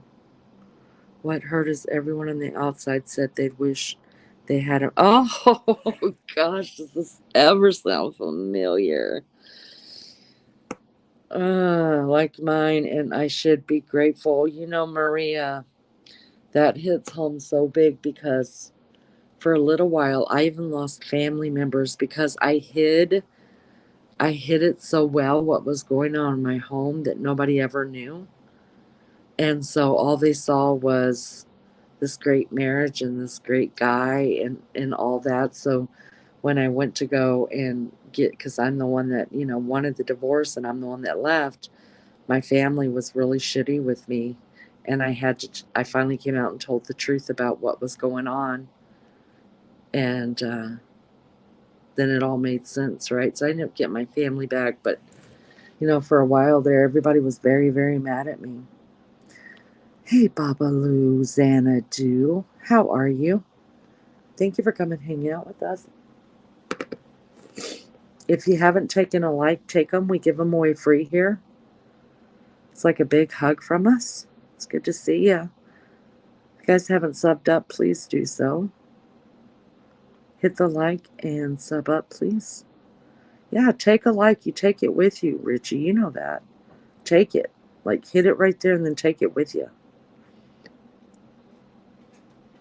Thank you, Mooney. I am very happy for him. He is 29 and a preacher. He's been very hard for him to find a girl compatible with him, but she fits in so well. He's hilarious and sweet, and I'm so thankful. Wow, that's so nice. Hey, listen, I don't think 29 is a bad age for a man to get married. I think people are getting married too young, and I'm one of them.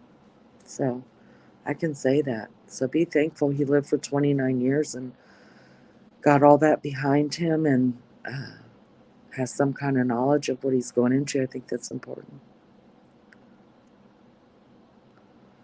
We put up with too much shit, and yes, I 100% agree with you, Leni. Yeah.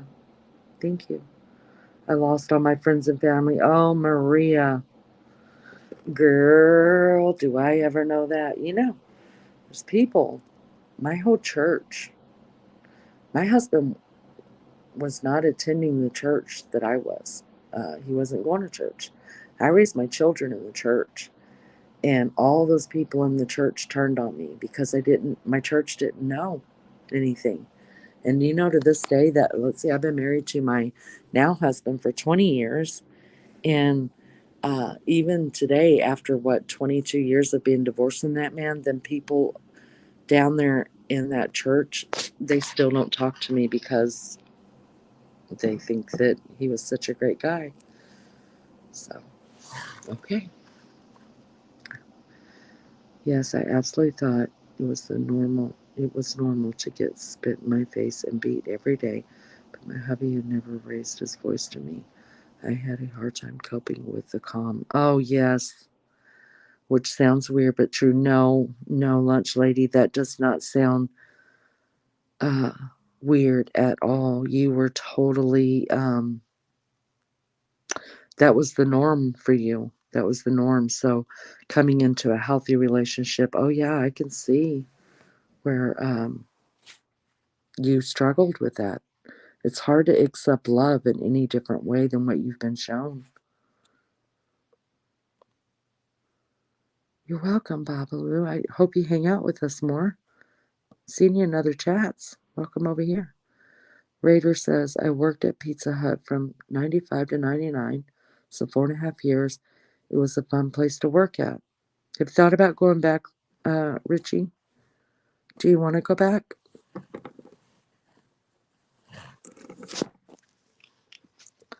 Joyce says, when I got divorced in 2016, I said I'd never get married again. Oh, of course. Of course. But you know, this is just what I believe, you guys. We're not meant to walk alone. We're not. If we were meant to walk alone, God would have never ever created a woman for Adam. Do you know what I mean? So whenever you think, oh no, I'm never getting married again, never gonna love somebody, never gonna be in a relationship again or nothing like that, you know, that's just your pain talking, but it's not God's will for any of us to walk alone. This is when I learned to protect my peace once I learned what peace was. Yes, ma'am. That is my biggest saying, protect that peace. You got to protect your peace. It's yours, and nobody else is going to protect that. And it's so important for each of us to have that. But finding my first love after I got divorced in 2016 has changed my mind. Yes. And your story is just awesome, Joyce. I would love to have you up sometime and discuss the one that got away but refound, finding love again, you know. I have a lot of questions about that. So if you ever feel like, you know, giving me the story, I think we'd all love to hear about that. It's really special. Not many people get to do that, you know, fall in love when you're in high school and then go your separate ways for years and years and years and then end up finding your high school love again and then getting married. I mean, I'm sure you're exactly where you're supposed to be, but I still would love to hear about that. And I'm glad you found each other again. Now I want to work at Pizza Parlor. Sounds like fun. Raider. Oh, that was Pink Peony. I'm sorry. Pink Peony, you gonna go back to work?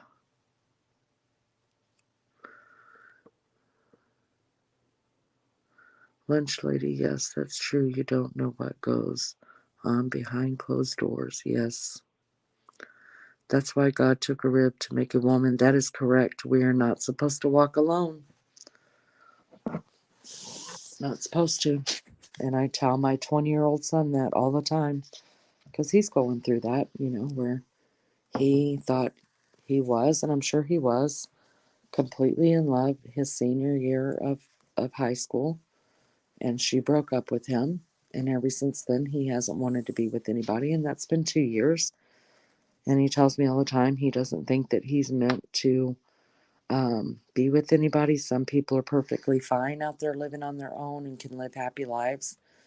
And I remind every time we talk about it, I just remind him, I'm not gonna sit and over talk it or nag about it because that doesn't do anything but shut people down, and it would shut him down. But I told him, I said, look at here, the Bible says you're not supposed to walk alone. That God made a companion for you, and we're supposed to have that. So I just pray for him every day that when the right person comes along, he'll know it right away because he's not the type of kid that's going to just date, do a lot of that. He's the type of kid that's going to find the one true love, and that's going to be it for him. And I know that about him. I got married right after I graduated. I'm thankful both my kids waited a while to get married. I was only taught you grow up and get married as soon as you graduate. I taught my kids different. Good on you, lunch lady. All my kids waited until later to get married too, and I was so thankful for that. And it's in his time, not our time. Just wait. Yes, yes, Rebel. And I have to remind myself of that when it comes to my boy. You know, I have to realize, so he's only 20, and I realize he's not going to go out there and date a bunch of girls and do all of that. It's just going to have to be one special girl. And I really do believe that special girl is out there for him. So I just have to pray and wait and do that. That's what I do. When he found me, I had my wall built around me, but he got through. Then he was the right one, Joyce. He was the right one because that wall will only come down for the right person. Lunch lady says, now I'm just happy dancing. Fun lunch lady that has to roll on to work now. I'll still be listening on my way. Have a blessed day, y'all. Much love and peace to each of you. You too, lunch lady. Have you a great day, girl. I hope it's a great day. I hope it's a great week for you at school. Raider says, I still have my Pizza Hut hat and the 2 pins that went on the collar. Last time I worked there, I was 24 years old, so it's been a long time. 3 pins. Oh, yeah. Number 32 is available. If anybody wants to take it, we're giving them away free here.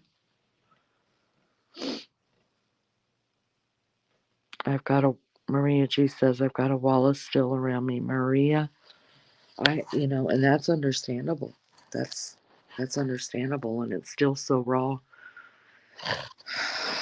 It's so raw, but I'm going to pray that God heals your heart and your children's hearts.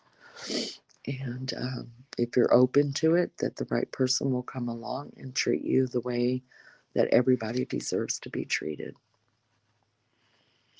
You still don't get what, though? What don't you get, Richie? I'll tell you.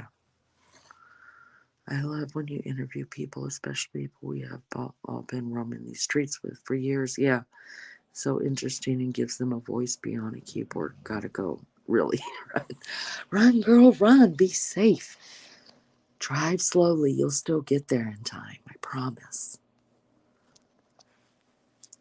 And don't judge anyone because you could be throwing away the greatest love of your life. Ooh, yeah, that's deep. That's deep. It came down to Maria. The time is right. It comes down, yeah, when the time is right. Richie, the number thing, I mean, you still don't get why we give those away free. Is that what you're talking about, or how we can give them away free? Pink Peony said, my dad kept encouraging me to get into a relationship before he passed away. Sometimes I feel like I'm too picky. Just trying not to be tied down with yet another creepo. You know, Pink Peony, I mean, you may not be ready yet. And if you're not ready, you're not ready. You know? And that's okay. That's okay. But just have your heart open to the fact that um, somebody wonderful might come along, and just be ready for it. Yes, you've got to protect yourself. Have a good one, Munchley. Hey, Rebel. Babaloo Xanadu said, I'm on the path to healing. Gonna make sure I find my equal. Oh, I love that. In time, but for now, it's me and my boy. Babaloo, how long have you been single, just with you and your boy? If you don't mind saying. If you don't want to say, you never have to answer any questions here. You're on a path to healing. Oh, I love hearing that. It's painful, right? The path to healing, gosh, it's so painful because you have to look at the ugly while you're on that path. I mean, you know, in order to heal, you've got to acknowledge the ugly and the bad. And that's hard. But once you can acknowledge it, deal with it, accept that it happened, then you're truly on the other side. You're on the other side.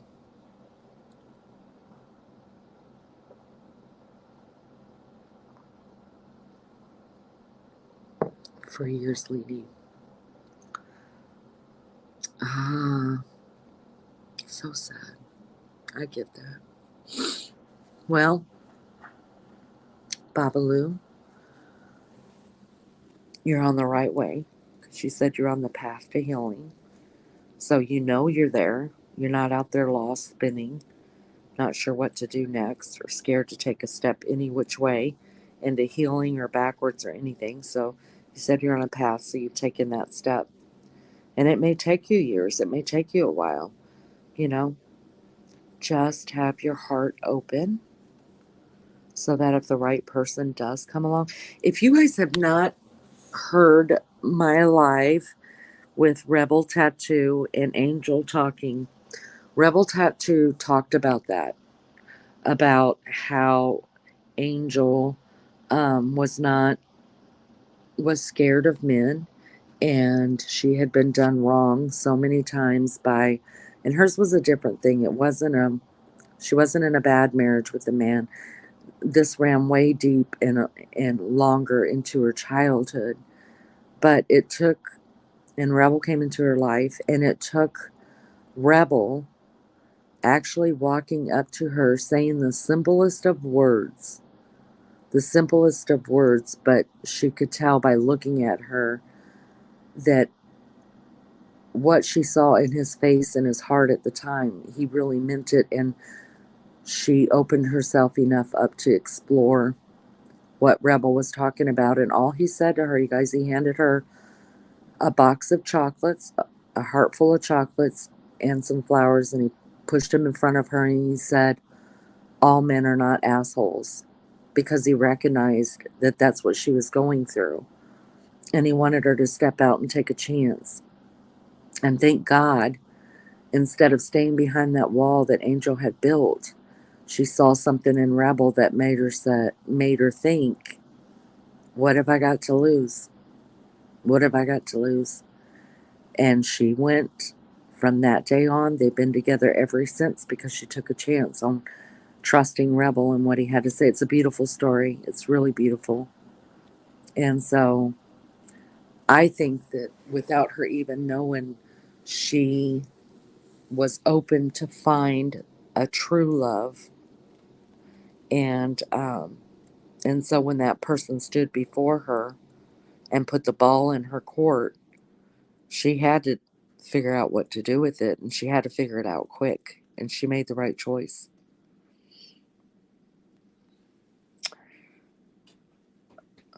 Let's see. So, Babalu, I really pray that um, I really pray that you are open enough that if that person walks in front of you, that you will recognize and take the leap of faith and the leap of love. And I pray that it's the right one. Amanda said, I had to take my daughter to work at Dunkin'. I like being the first cup of coffee of the day. 34's become available. Somebody hit that like and take it with you. Take it with you. It's a big old hug from us over here. Good morning, Lizzo. Joy said we took it slow of him driving the 4 hours until my birthday on March 5th. Oh, I love that so much.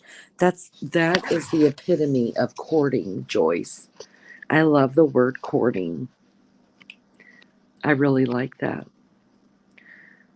Babalu says, I saw your live. I was crying hearing it. She's a fantastic lady for telling her story. Amazing love story. Amazing. Thank you for listening to it, Babalu. I appreciate it. It is amazing. It is. They are precious people. I love the tattooed family. They're my family. I love them. They've been nothing but good to me. And if you're kind to me, well, even before you, here's the deal. Even if you're not kind to me. If I take a lot of crap, I always try to see the good in people and am nice to people and stuff like that. And then what you do with it after I hand it to you is up to you. But it takes me sometimes a long time to figure, really see the bad. And so I've gotten hurt before, but it's still worth it because I've met a lot of great people along the way. Amanda said they have a beautiful family and a beautiful love. Happy for Rebel and Becca. Absolutely. Wow, such kind words, Lainey. Oh, thank you, Richie. I don't know what you're talking about, but I mean everything. Listen, I always mean everything I say, you guys. I'm not blowing smoke. It's just honestly how I feel about life, about things. Good morning, Max. Welcome. Hey, guys, Maria said there's 33 likes and 33 in chat. Thank y'all so much. Thank y'all. I appreciate that. That's everybody that took a like, that hit the like, and took a like. That's a big hug from all of us here. So thank you. I just give those away for free, you guys. For free.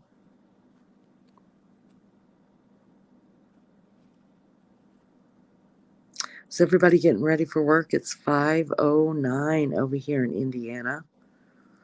When you talked about Angel, etc. There, well, Richie, I mean, I just wish everybody could feel that. I'm a freaking softy and romantic at heart. I really am. And I've been through some shit. And you know what? I haven't always given my husband now. I took a lot of stuff out on my current husband from the abuses in my past. And um we've been married for 20 years. We've been together for 22.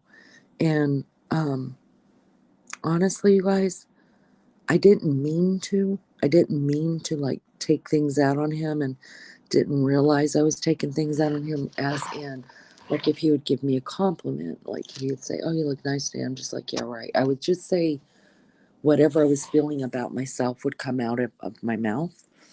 Or if he leaned over to give me a hug or a kiss or whatever, I'd be like, "What do you want?"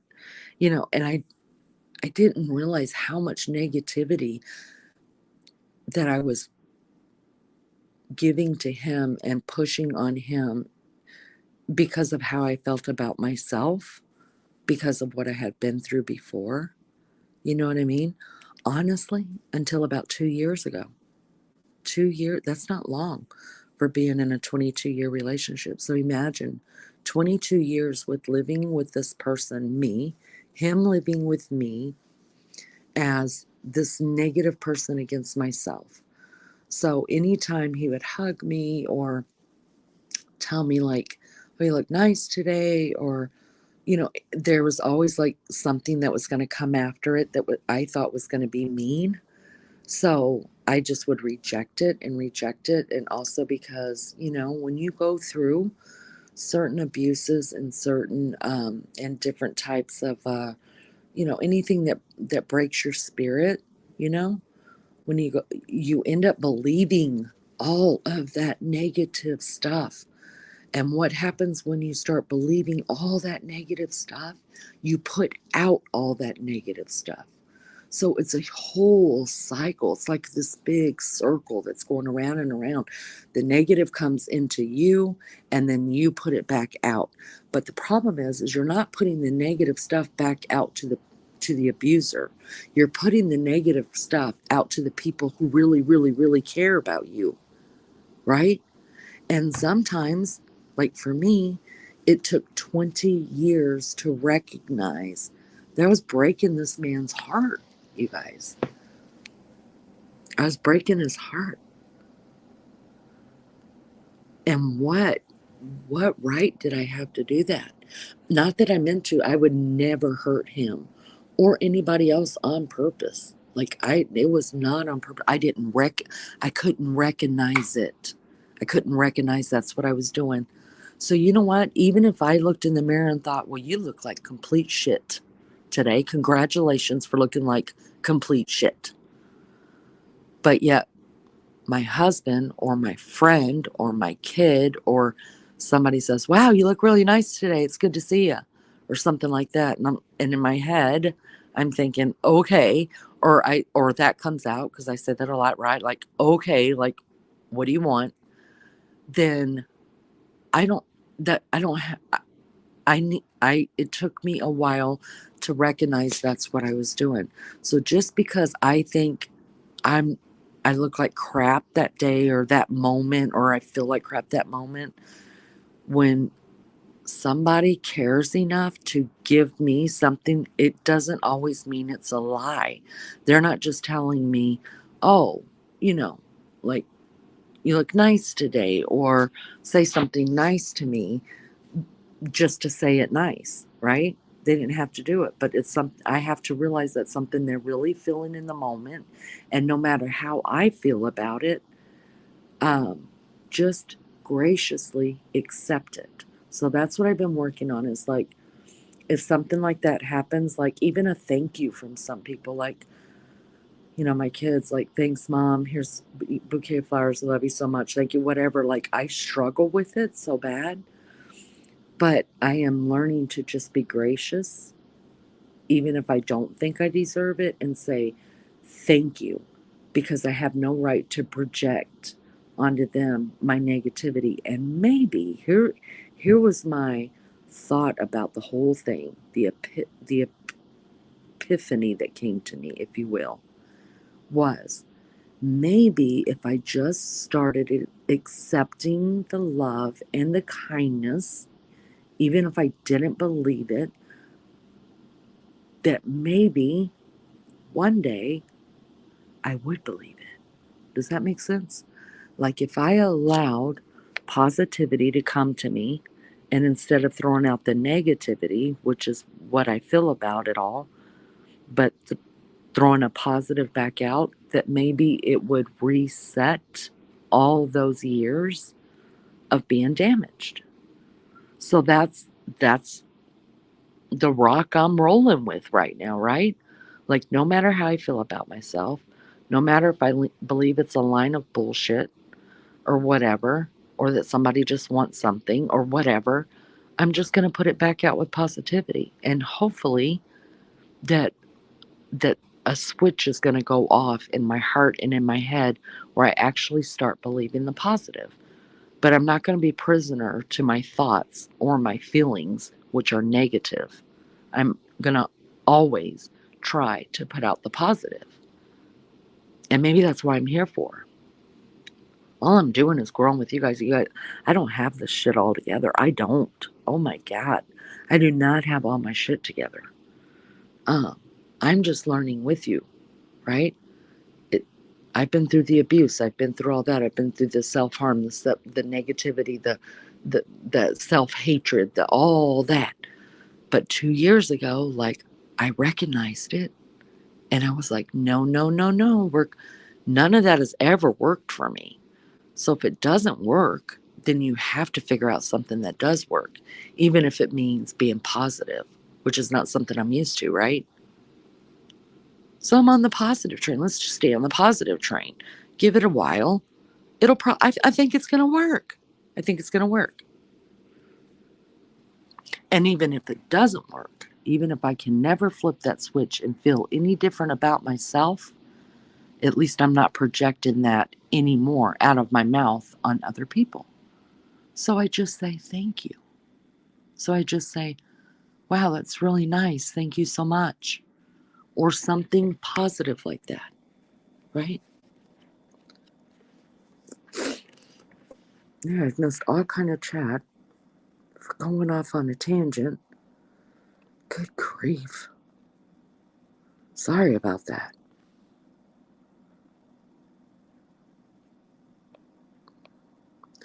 I admire your faith in God, Lainey. Thank you. My faith in God is just about all I've got. I mean, I've got kids, I've got a husband, I've got family that love me, but I gotta get myself to heaven, y'all. That's the only thing that gets me through, really, is my faith. I did tell him I'm not doing no dress. I will get married in a top, leggings, and boots. That's my jam. That's my jam. Leggings. I wear leggings all the time. Leggings, or if I go out, I will wear jeans and a t-shirt. I'm just a jeans t-shirt kind of girl. I don't feel comfortable dressed up.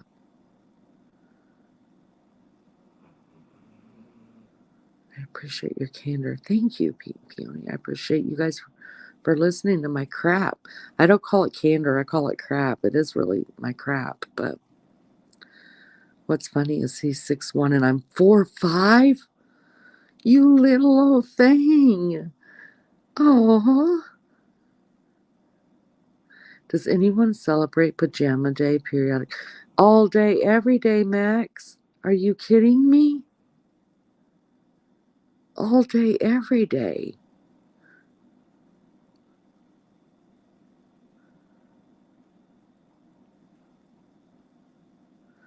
Right, Maria. All day, every day. Pajamas. Grab number 36. Somebody grab it. Grab it for somebody else does. My daughter self-harms. Oh, Maria. I wish I could talk to her. You have a great day too, Evie. It's good to see you. Thank you for coming in. That's good advice, Lenny. So true. Positivity is the key. It really is. I don't like being short, but it's funny. Oh, it's adorable. You're not short, Joyce. You're fun size. You're fun size.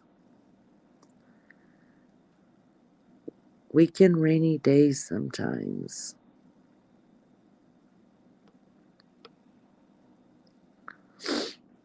Getting ready for bed here. Just gone 8 p.m. Oh dear. Was so behind. My pewter was lagging. Yeah, that's the way I feel sometimes too. My pewter doesn't lag. It's just I get on talking and then I lose that track of the chat. Max said he did a ride along with a female deputy many years ago. I think she was about 4'10". Yeah, they're fun size. They're not short. My daughter, she's I think 4'7" or 4'8". My oldest one. And she calls herself Fun Size.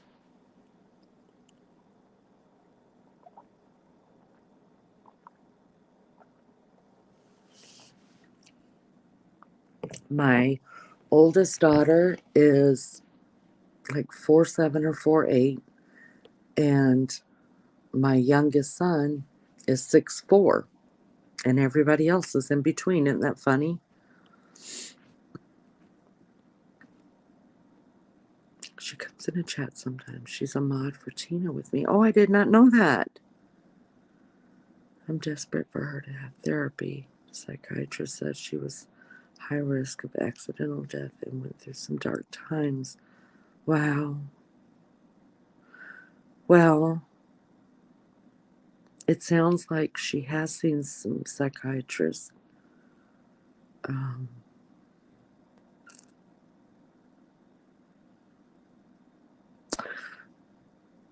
We're just going to have to pray that she talks to somebody. Sometimes talking to a therapist, you guys, there's such a cliche to it. Oh my word, Maria. That is so heartbreaking. I am so sorry.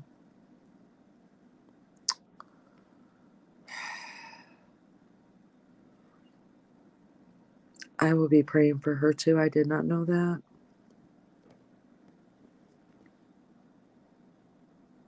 Wow, that's so heartbreaking. I'm so sorry to hear that. Does she live with you, Maria?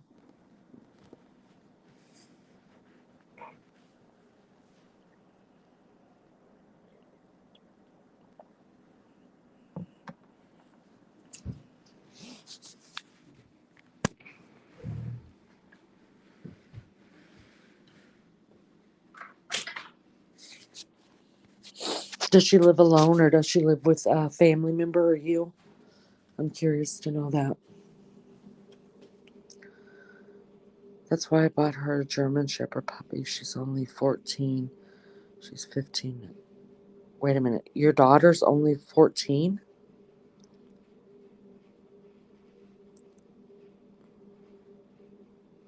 Yes, Joyce. That's what I wanted to say. That sometimes talking to a quote unquote therapist or psychologist, psychiatrist, I'm not putting them down at all. They help a lot of people. They have helped me sometimes during my life, but I found for myself, now I'm older now, I'm 54. And uh, I have found sometimes just talking to a stranger is more therapeutic for me. I'm not saying for everybody. I'm not a doctor, you guys. I'm not anything. What I'm saying for me, I'm giving you my experience. Oh shoot, fire. I forgot to start coffee for the beefcake. Oh my word. See, this time change just screwed me up. Hold on, I gotta make my coffee. Hold that thought, everybody.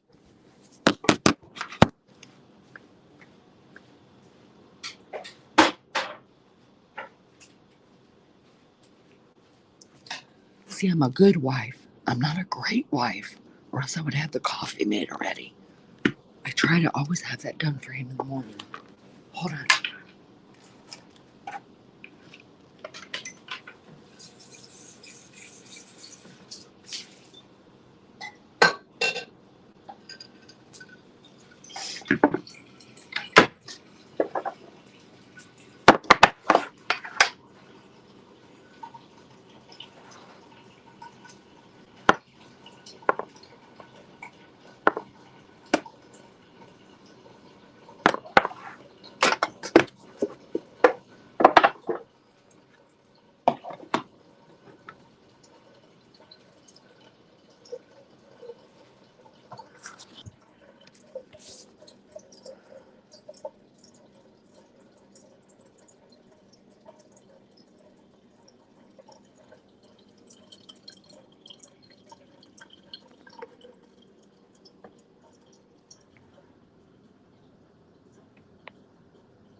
Whew, Saved by the Bell. Whew.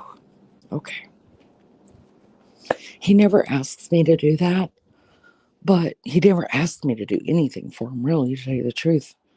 Um, but I always try to have his coffee made in the mornings because he drives an hour and a half to work every day and an hour and a half back. So the least I could do is like have coffee made for him in the morning, right? And the time change has me all screwed up because I looked at the clock before I came out here and it says 4:30, and then I came out here to smoke and I looked at my phone and it said 5:30. So there's that. All right, let me see.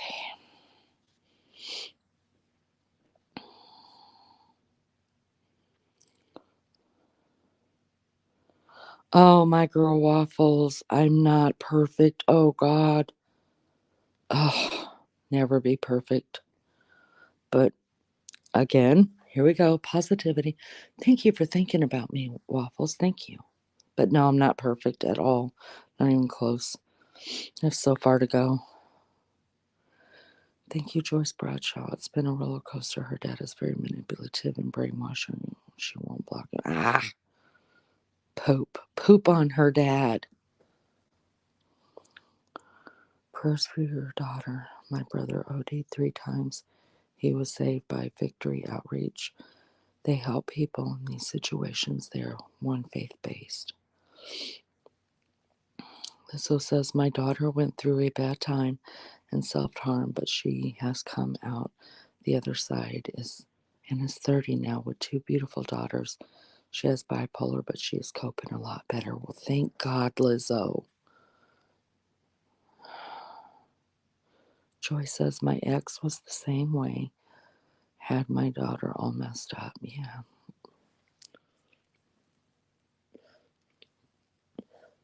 Maria says, Pink Peony, it was the most scariest time of my life. I changed all the locks. She wasn't allowed out, and we would have to check her room for any tablets. And she'd take a blade from the pencil sharpener. Oh, mercy. There's my Tina. Hello, love bug. Good to see you, Tina. Tina's number 37, you guys. Good to see you, Tina. I've missed you. Amanda says, you are a thoughtful wife, Leanie. I know he appreciates a warm cup of coffee. Um, yeah, yeah, I am thoughtful. I will take that. Yeah, I am thoughtful. I mean, it's the least I could do. He goes to work every day for me to pay my bills, right? I love the man. I love my beefcake. And I seriously do call him that, you guys. Beefcake. That's what I call him. Everybody makes fun of me. I don't care. He is my beefcake. I don't care. I don't care when he turns 70 years old and everything's sagging and hanging and all shriveled up. He's still going to be my beefcake. There is light at the end of the tunnel, Maria. 37 has been taken right on. There's help out there. Even mental health has programs, etc. Yes. 39 like is available. Somebody take it. Somebody take it. Somebody take it. It's free. We give them away free here. Thanks, Maria. Yeah, he is my beefcake.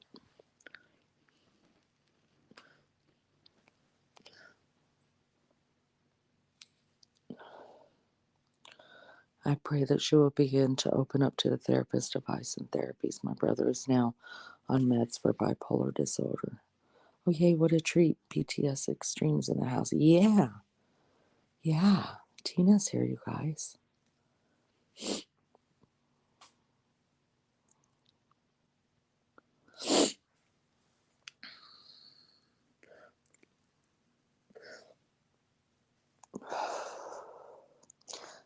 Tina, you got to see, I got to show you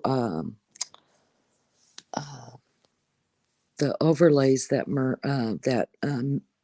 Maggie made for me. I got to show you those. Um, Maria says at Pink Peony, Charlene is going back on her original medication as the one now isn't working. Maria, I'm so glad. Oh, you did you see the one of me and Richie? Tina, did you get to see that one? The Leanie and Richie show? Love it so much. Maria, I'm so glad. Yeah, he does have a sexy voice, Melly Joe. He really does. You know, it was because we had a 2 year long distance relationship, you guys. I was living in Savannah, Georgia, and he was living in Oklahoma. And so we had a 2 year long relationship. So our relationship basically for 2 years was over the phone. And it was wonderful. It because it made meeting, getting to see each other the times, the day 1, 2 days that we got to see each other every now and then, like really, really special and the greatest sex you've ever had in your life. That's just being honest. But because you have to do a relationship over the phone, like you really get to know somebody.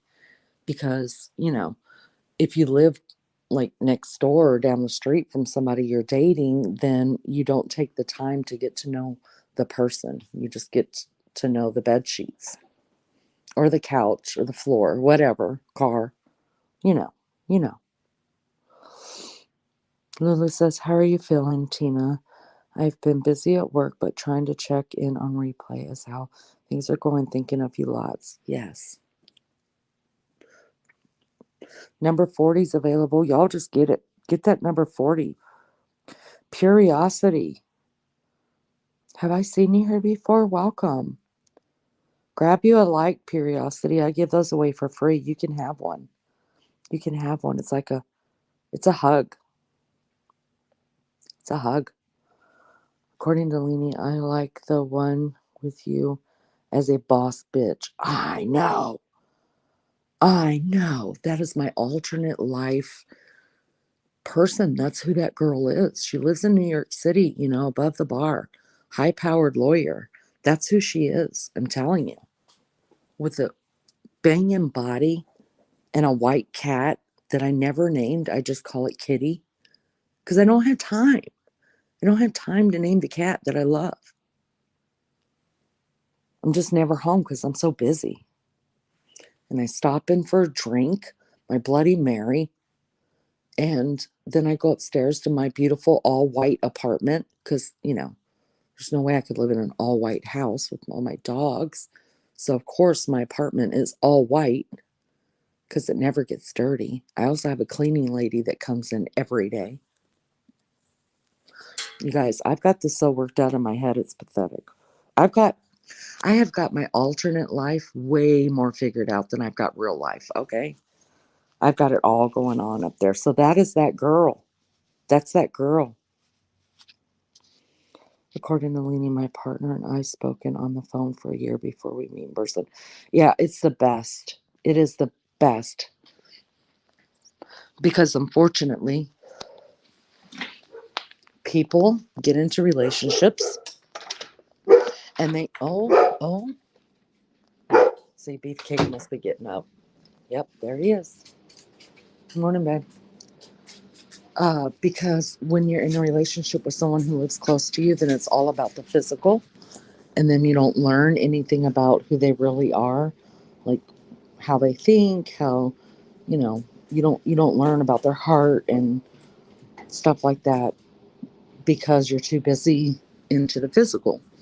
So if you get somebody that's long distance and you have to get to know that person first, then it's a very, very easy.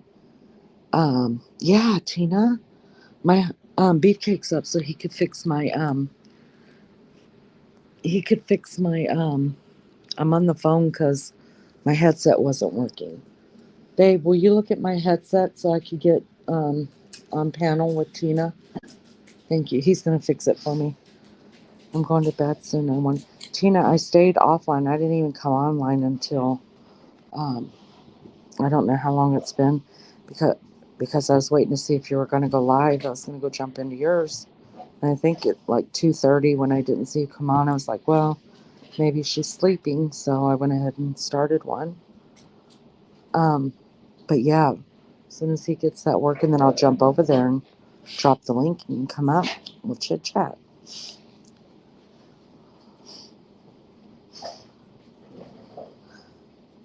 It's your second time here, Curiosity. Well, I really hope you would stick around. We're a good time over here, you guys. We're a good time. It's a well kept secret. It's a well kept secret. We're hoping to get the message out.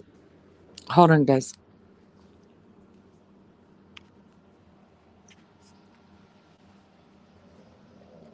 All right. Oh, hold on.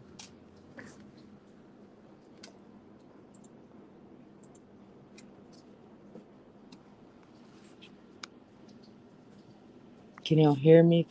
Okay, cool. Let me take this down. All right. So, take this one down.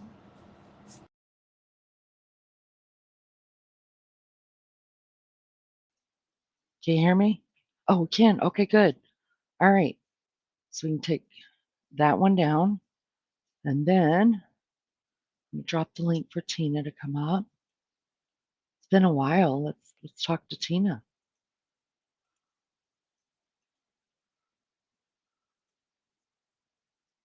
Come on, Tina, come talk to us. Let me grab my coffee real quick. Have a chat with Tina.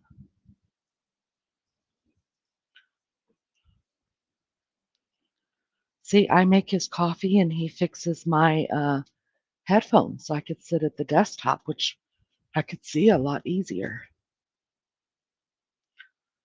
Come on up, Tina.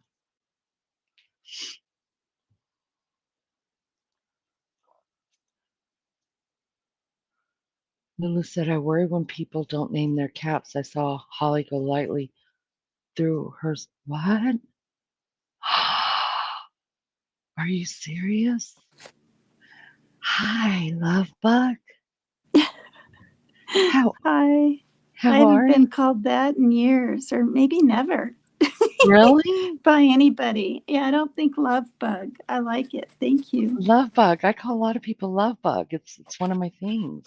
It's cute. You sound tired. I am.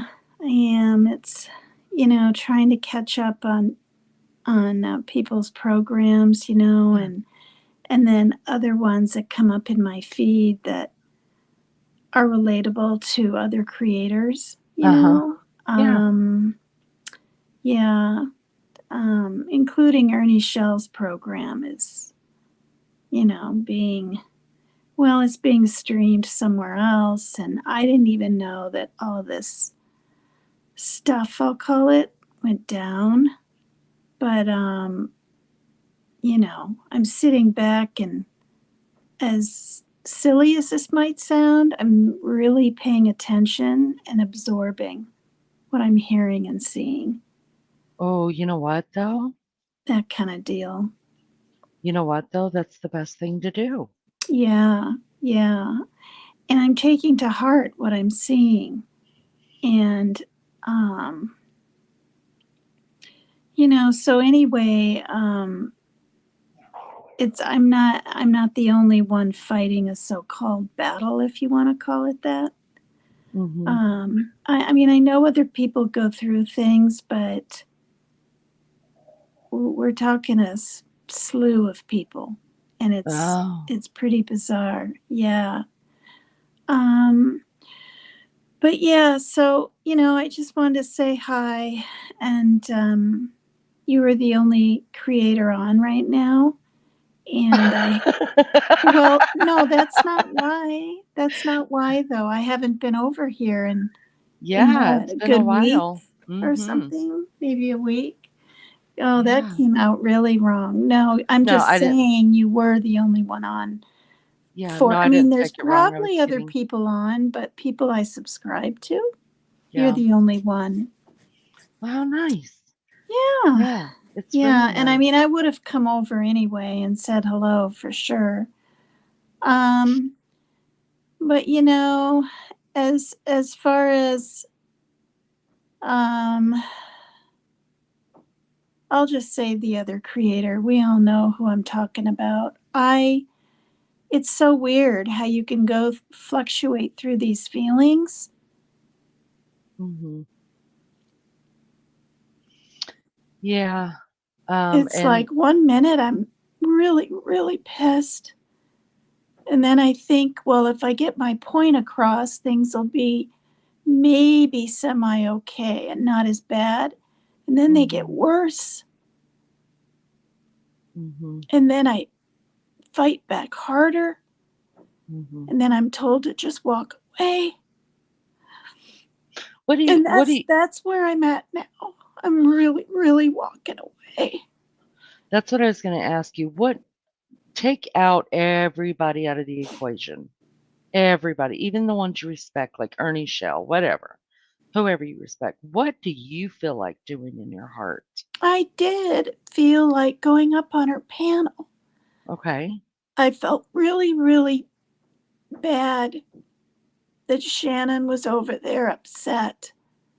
And I know that seemed odd to people because Rose is the one that wanted the apology. But Shannon's never done anything to me. Mhm. You know, it's not about gifts, you guys, but she did. For Christmas, she sent me a $400 self cleaning litter box. And the first one that arrived was sitting outside of someone's place for like 5 days, um, because her son signed for it, but then he didn't mean to, I guess. You know, it wasn't even brought in, it could have been stolen. So this woman and her daughter lugged it up my 3 flights of stairs and knocked on my door. Like it was just shocking. Wow. And yeah, and Shannon had already ordered me a second one when not even a week had gone by. I didn't tell her to. But Yeah. this is how nice, caring, and giving, and how quick people, if they're able, right, want to help. But then that one got lost. Oh, And no. then I was like, but she didn't have to pay for the first one, thank God. Or she would have been out $800, you Mm. know? Yeah. And I don't have to be up here saying these details. I just realized just now that somebody's going to twist this. Literally, they will. Watch. Or maybe I'm just Yeah. paranoid, but Leanie, they'll say, oh, did you know that Shannon spent $800 on Tina? Watch. That's not Yeah. what I said just now, you know? Yeah. And um, not counting the TV, she like messaged me and said, um, because I wasn't even like asking for a TV. How on earth would I expect someone to just send me that anyway? You know, like Mhm. really. And she was the one sent my son a TV Mhm. because the other one wasn't working. It started having those lines in it for whatever Mhm. reason. He's always moving his tables around because of his OCD. You know, maybe he was rough with it and got upset. I don't know. But the kiddies didn't have access to it. Mhm. But, you know, she's like, oh, it's going to be there tomorrow around 11. I literally said, I leave voice messages, right? And I was like, what? You know, I couldn't Mm. believe it. And there it was, left outside my door. Mm. I had missed the knocking, but there's no kids on this level, thank goodness, or it could have been, Mhm. you know, stolen. Or and it was a Mm. good sized box. I think it's 50-inch or 35-inch. It's not small, it's like medium, but it's not large like the one that kitties got their claws on. Mhm. Um, that one I can lug down the stairs, but I'm gonna have to grab it from both ends so I don't drop it on my foot. It's that big to go down Mhm. the stairs. But she felt totally, I mean, I saw her comments in chat. She felt used and She felt like, I mean, this is the thing. I don't blame her for her feelings, right? Mm, If I heard the stuff going around, I'd be like, oh my God, she's just using me for money and everything she can get out of me. Oh, that's why I went and I said it on my live. I directed it to her. I said, she was so giving with the other stuff that I wasn't holding her to it. She wanted to get my son an iPad, but you know, she told me, she said about 3 times, sure your son will understand. And the reason I bring that up, you guys, is that's why I felt like by the 10th of March I could just kind of inquire. But I didn't even say, hey, by the way, are you getting my son an iPad? Or, gee, my son is wondering. No, I wrote, Shannon, my son is pestering me, wondering if you're, able to do this. I said, I'm really upset at him right now, and I really did. I lied to him 2 days ago. When did you send a message to her? And then, an hour later, did she get back to you? 2 hours later, did she get back to you? Finally, I said, good grief, I will let you know when she gets back to me. Right? And I figured mhm, she would. She'd either say, Tina, I just don't have it. Right? The wedding is soon. Or she might say, yeah, I can look into that, or whatever. But I know mhm, people's funds and lives and things change, and you know what I'm seeing? Because I'm understanding about this stuff, people are calling me on her channel a professional grifter. I don't even have my wish list up, and I'll never ever do it. Leanie, never. I'm so glad I stuck with my guns on that.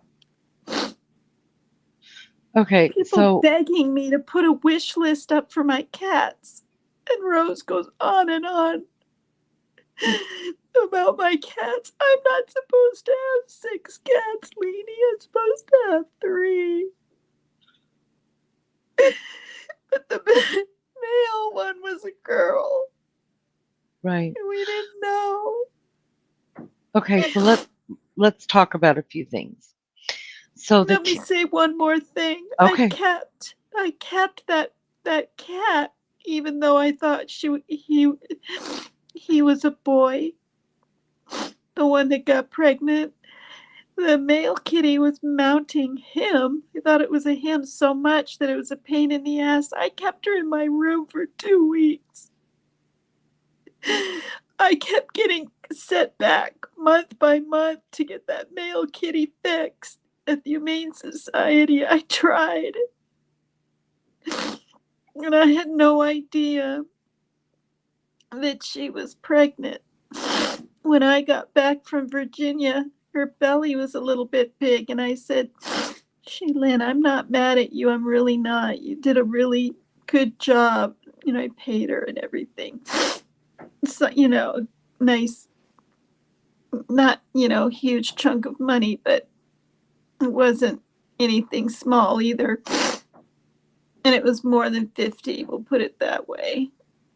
Mhm, And I said, are you giving, is it's eating a little too much dry? Are you feeding them more than twice a day and then give them a handful to graze on in the middle of the day?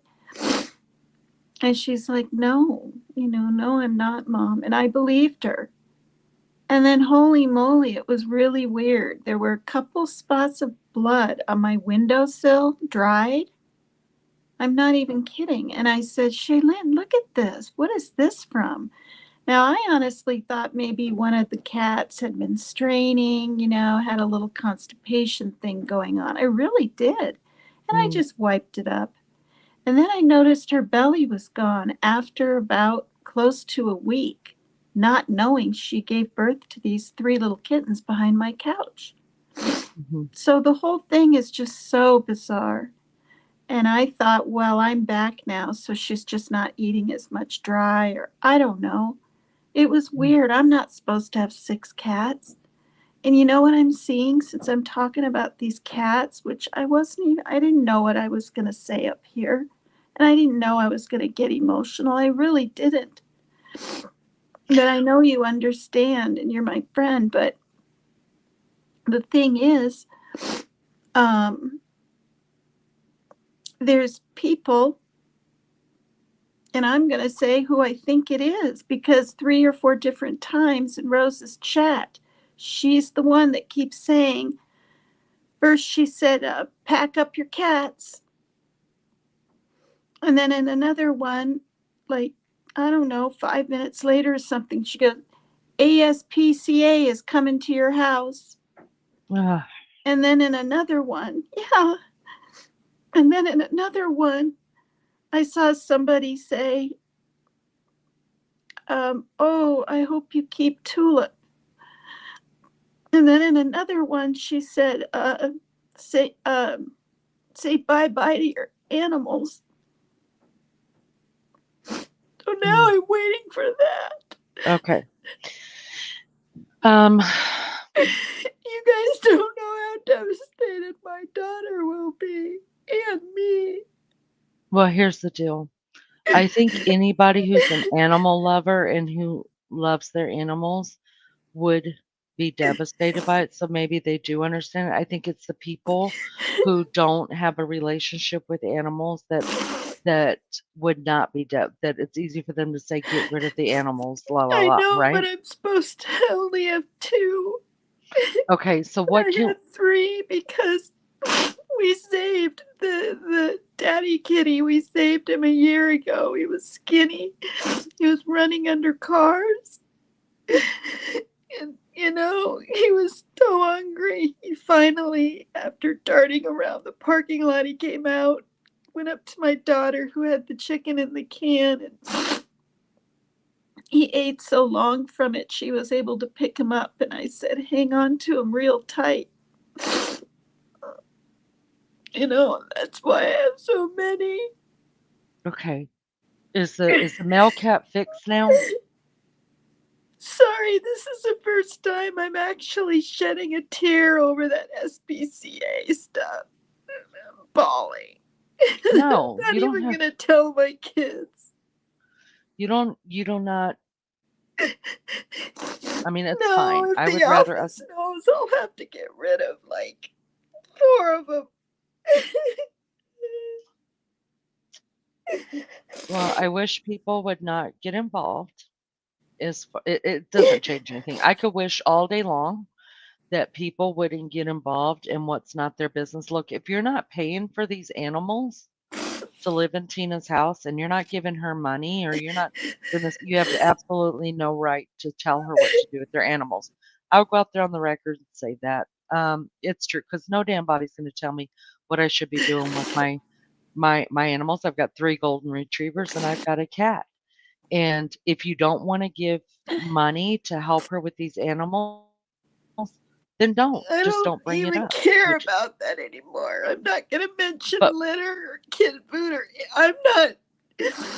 I don't right, even but know if Tina, I'm gonna here's what I put want to my say. banner up anymore. I'm sick of the shit I'm getting. Here's what I'm saying though. If the people that want to help you do help you, then you let Well, them the help you people because that I'm going to do, tell you Leanie, something. they know my Cash App and PayPal. I'm not putting it up anymore. I'm not putting the ticker one up that goes across. I'm Why? not putting the banner up. Why? Why? Because Because it somebody gets calls you a shit from grifter? I get shit from 25 to 30 people in her chat. It's not just her. She doesn't have any animals. She has nothing to grift over. Hmm. But She does doesn't that have to really worry about rent right now. She's living in that BRB. Well, maybe she's paying those some kind of taxes to live there. I shouldn't be judging her, but I'm doing the best I can. And I I know might that. just go ahead and And put the guinea pig down like in April or May. why would you put the guinea pig down? Because he's gonna die literally any day anyway. Oh, They live okay. to be 6 to 8 years, and he's getting close to 9, and his perineal sac is so dry that his stools are clogging. And I have to take Yeah. tissue and take it out, and he's okay though. His heart's beating good. He's eating. I don't want to kill him. That's why I'm Yeah. hanging on to him, lady. I don't want to Tina, kill him, but I don't want to walk up to the cage and see him puffed up yes. from Yes. gases like the last one. Yes. Listen, putting an animal down, no matter what type of animal it is, Tina, is not killing them if you're doing it for the No, right but reasons. his health is okay. He's just dry down there. His heart isn't beating slow. He's eating. His teeth are fine. His claws. I trim his claws and clean his bottom and all that stuff. And I've had guinea pigs now for 13 years. And I'm tired of it, you guys. I'm so Yeah. tired of Yeah. it. Remember when we talked before, Tina, and I told you you were being pulled in 50 million different directions? Yeah. Do you have you sat back and thought about that? What am I supposed to do about it? My Is there son screams at me every damn day. Every day. so is there anything in your life that you're responsible for? Is there any of that that you can eliminate? I don't know what you're asking. So, like, okay, I got hospitalized, and let's just put it out there. Was hospitalized for depression, right? Couldn't get my depression under control, couldn't get my anxiety under control, and I had this therapist. And he said to me, "Darlene," he said, "what do you have in your life that is causing so much stress?" And I said, "Well, everything in my life causes stress. Being a mother causes stress, being a wife causes stress, having a full-time job, named all the things." And so he gave me a thing to do, and he had me sit down with paper. And I on one side of the paper, I wrote down everything that caused me stress. It was everything in my life, including church, caused me stress. Then I flipped the paper over, and I had to start eliminating things from the list on the other side of the paper that I could get rid of out of my life, so it was one less thing causing me stress. Do you know that I had to be honest with myself? If I couldn't put my kids as a whole. I had to put each name down. They were names. They became individual stresses in my life. So I even put down friends' names, people I cared about deeply, their names on that list. So when it was time to eliminate things out of my life, I had to the page back over, and I went down circling the things that were non-negotiables. Was not getting rid of any of those children, so I circled their names. I was not getting rid of my church. I circled the church. I didn't circle the names in the church, just circled the building, the church, right? I couldn't get rid of my job. That was a non-negotiable because I had to work. I circled it. So now what I'm left with are basically negotiables. That's what's left are negotiables. So then I had to start negotiating. I came down to this friend is negotiable. Now I had to break it down to, does this person bring me more joy, or does this person bring me more stress? If that person brought me 1 ounce of more stress than it does joy, I flipped that paper back over and I wrote the name on the back of that paper. And I eventually got down, the last thing I wrote down, Tina, was my husband's name at the time. It was the very last thing on that list. And that's when I knew that all those things that I had written down were really things in my life that were causing me the deepest amount of stress, that were negotiable to me, but not only were they negotiable to me, they were I had control of it.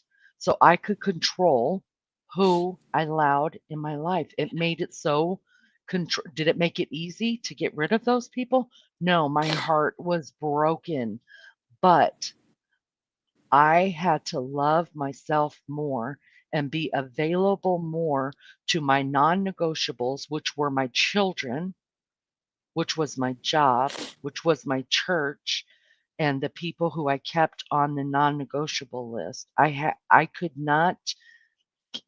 not be available to the people who mattered and my non-negotiables because I was stretched too thin with people that didn't matter. So for me, I am a visual learner. I'm a visual learner. I had to make it visual, and then once I made it visual, I had to work on it within my heart. And even though it hurt like hell to get rid of some of those friends, it hurt like hell. Everybody that's been through a divorce, it is the most painful thing to go through. I did it all, Tina. I did it all. And it left my circle so small, but so peaceful. Do you understand what I'm saying? It left it so peaceful that I was able to start healing from the depression. And not that I've totally gotten rid of it. I'm on antidepressants. But guess what? The antidepressants now work as whereas before they weren't. Now I can control my panic attacks. Now I control my anxiety. I'm prescribed 3 Xanaxes a day. Do you know how much I take? I take maybe a half a pill every 3 days. Mhm. Maybe.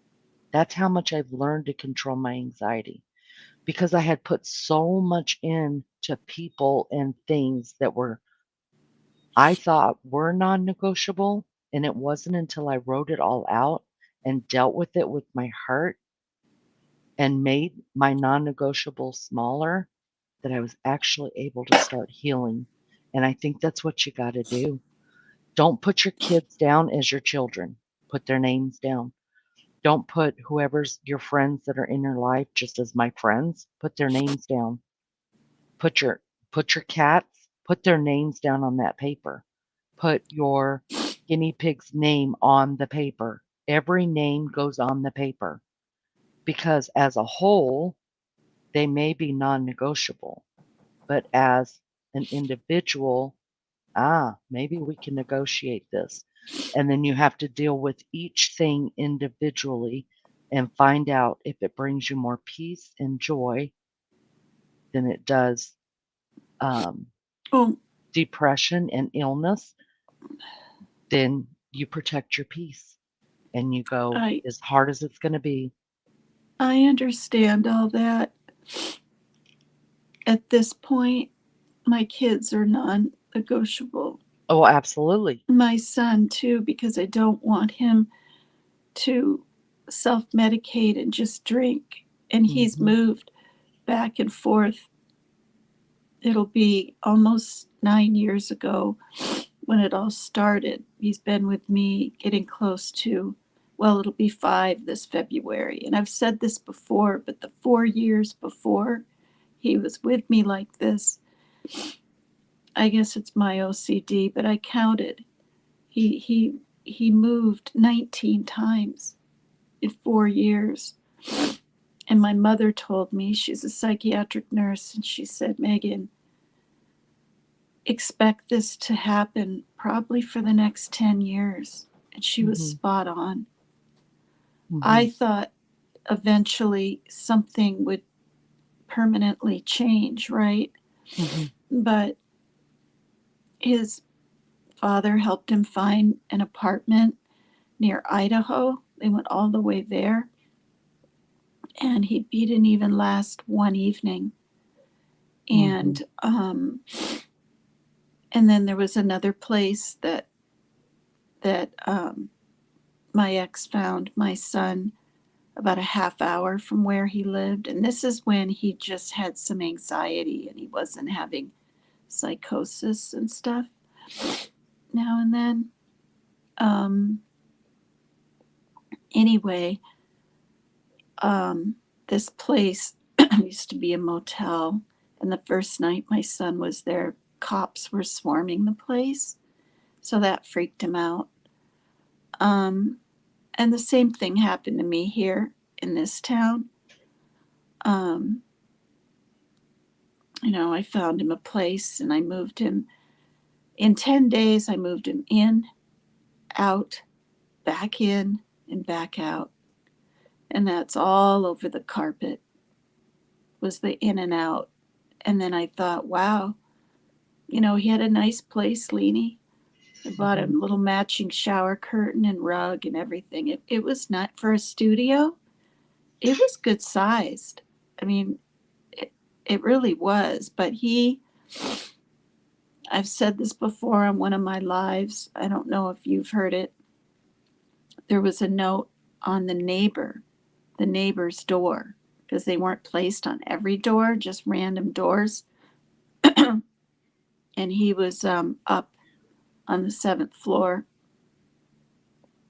And anyway, there was a METH problem, I guess, with some of the tenants, and this was for elderly and disabled people.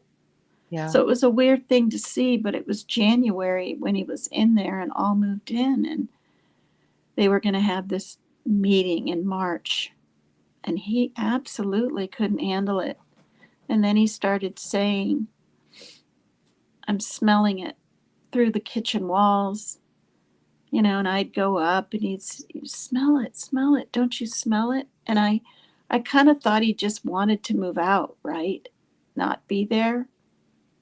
But it wasn't that. He actually wanted to, we celebrated his birthday at my place, because it's, December 29, just like Becca's.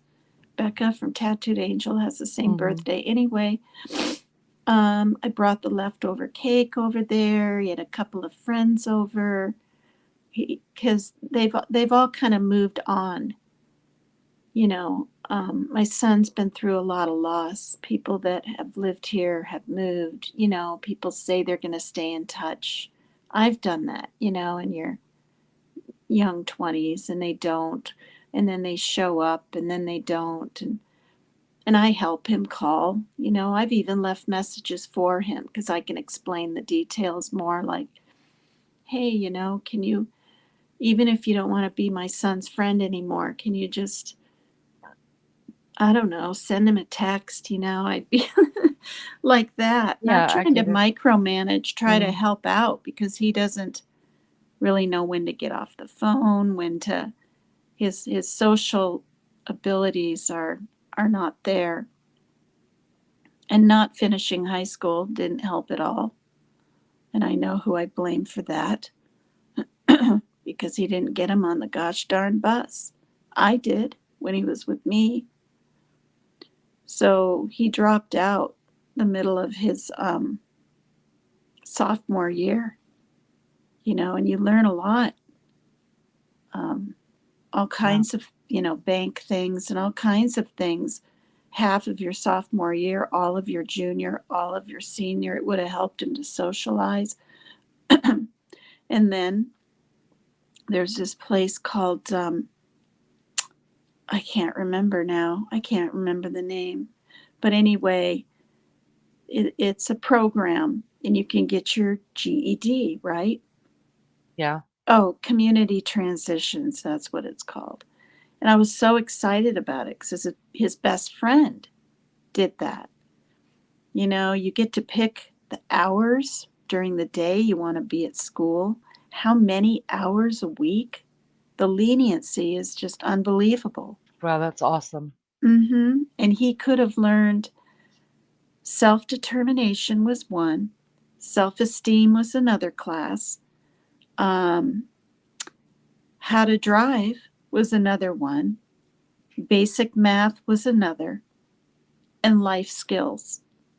Mhm. And he lasted, I would say, maybe 2 months out of the Mhm. whole year.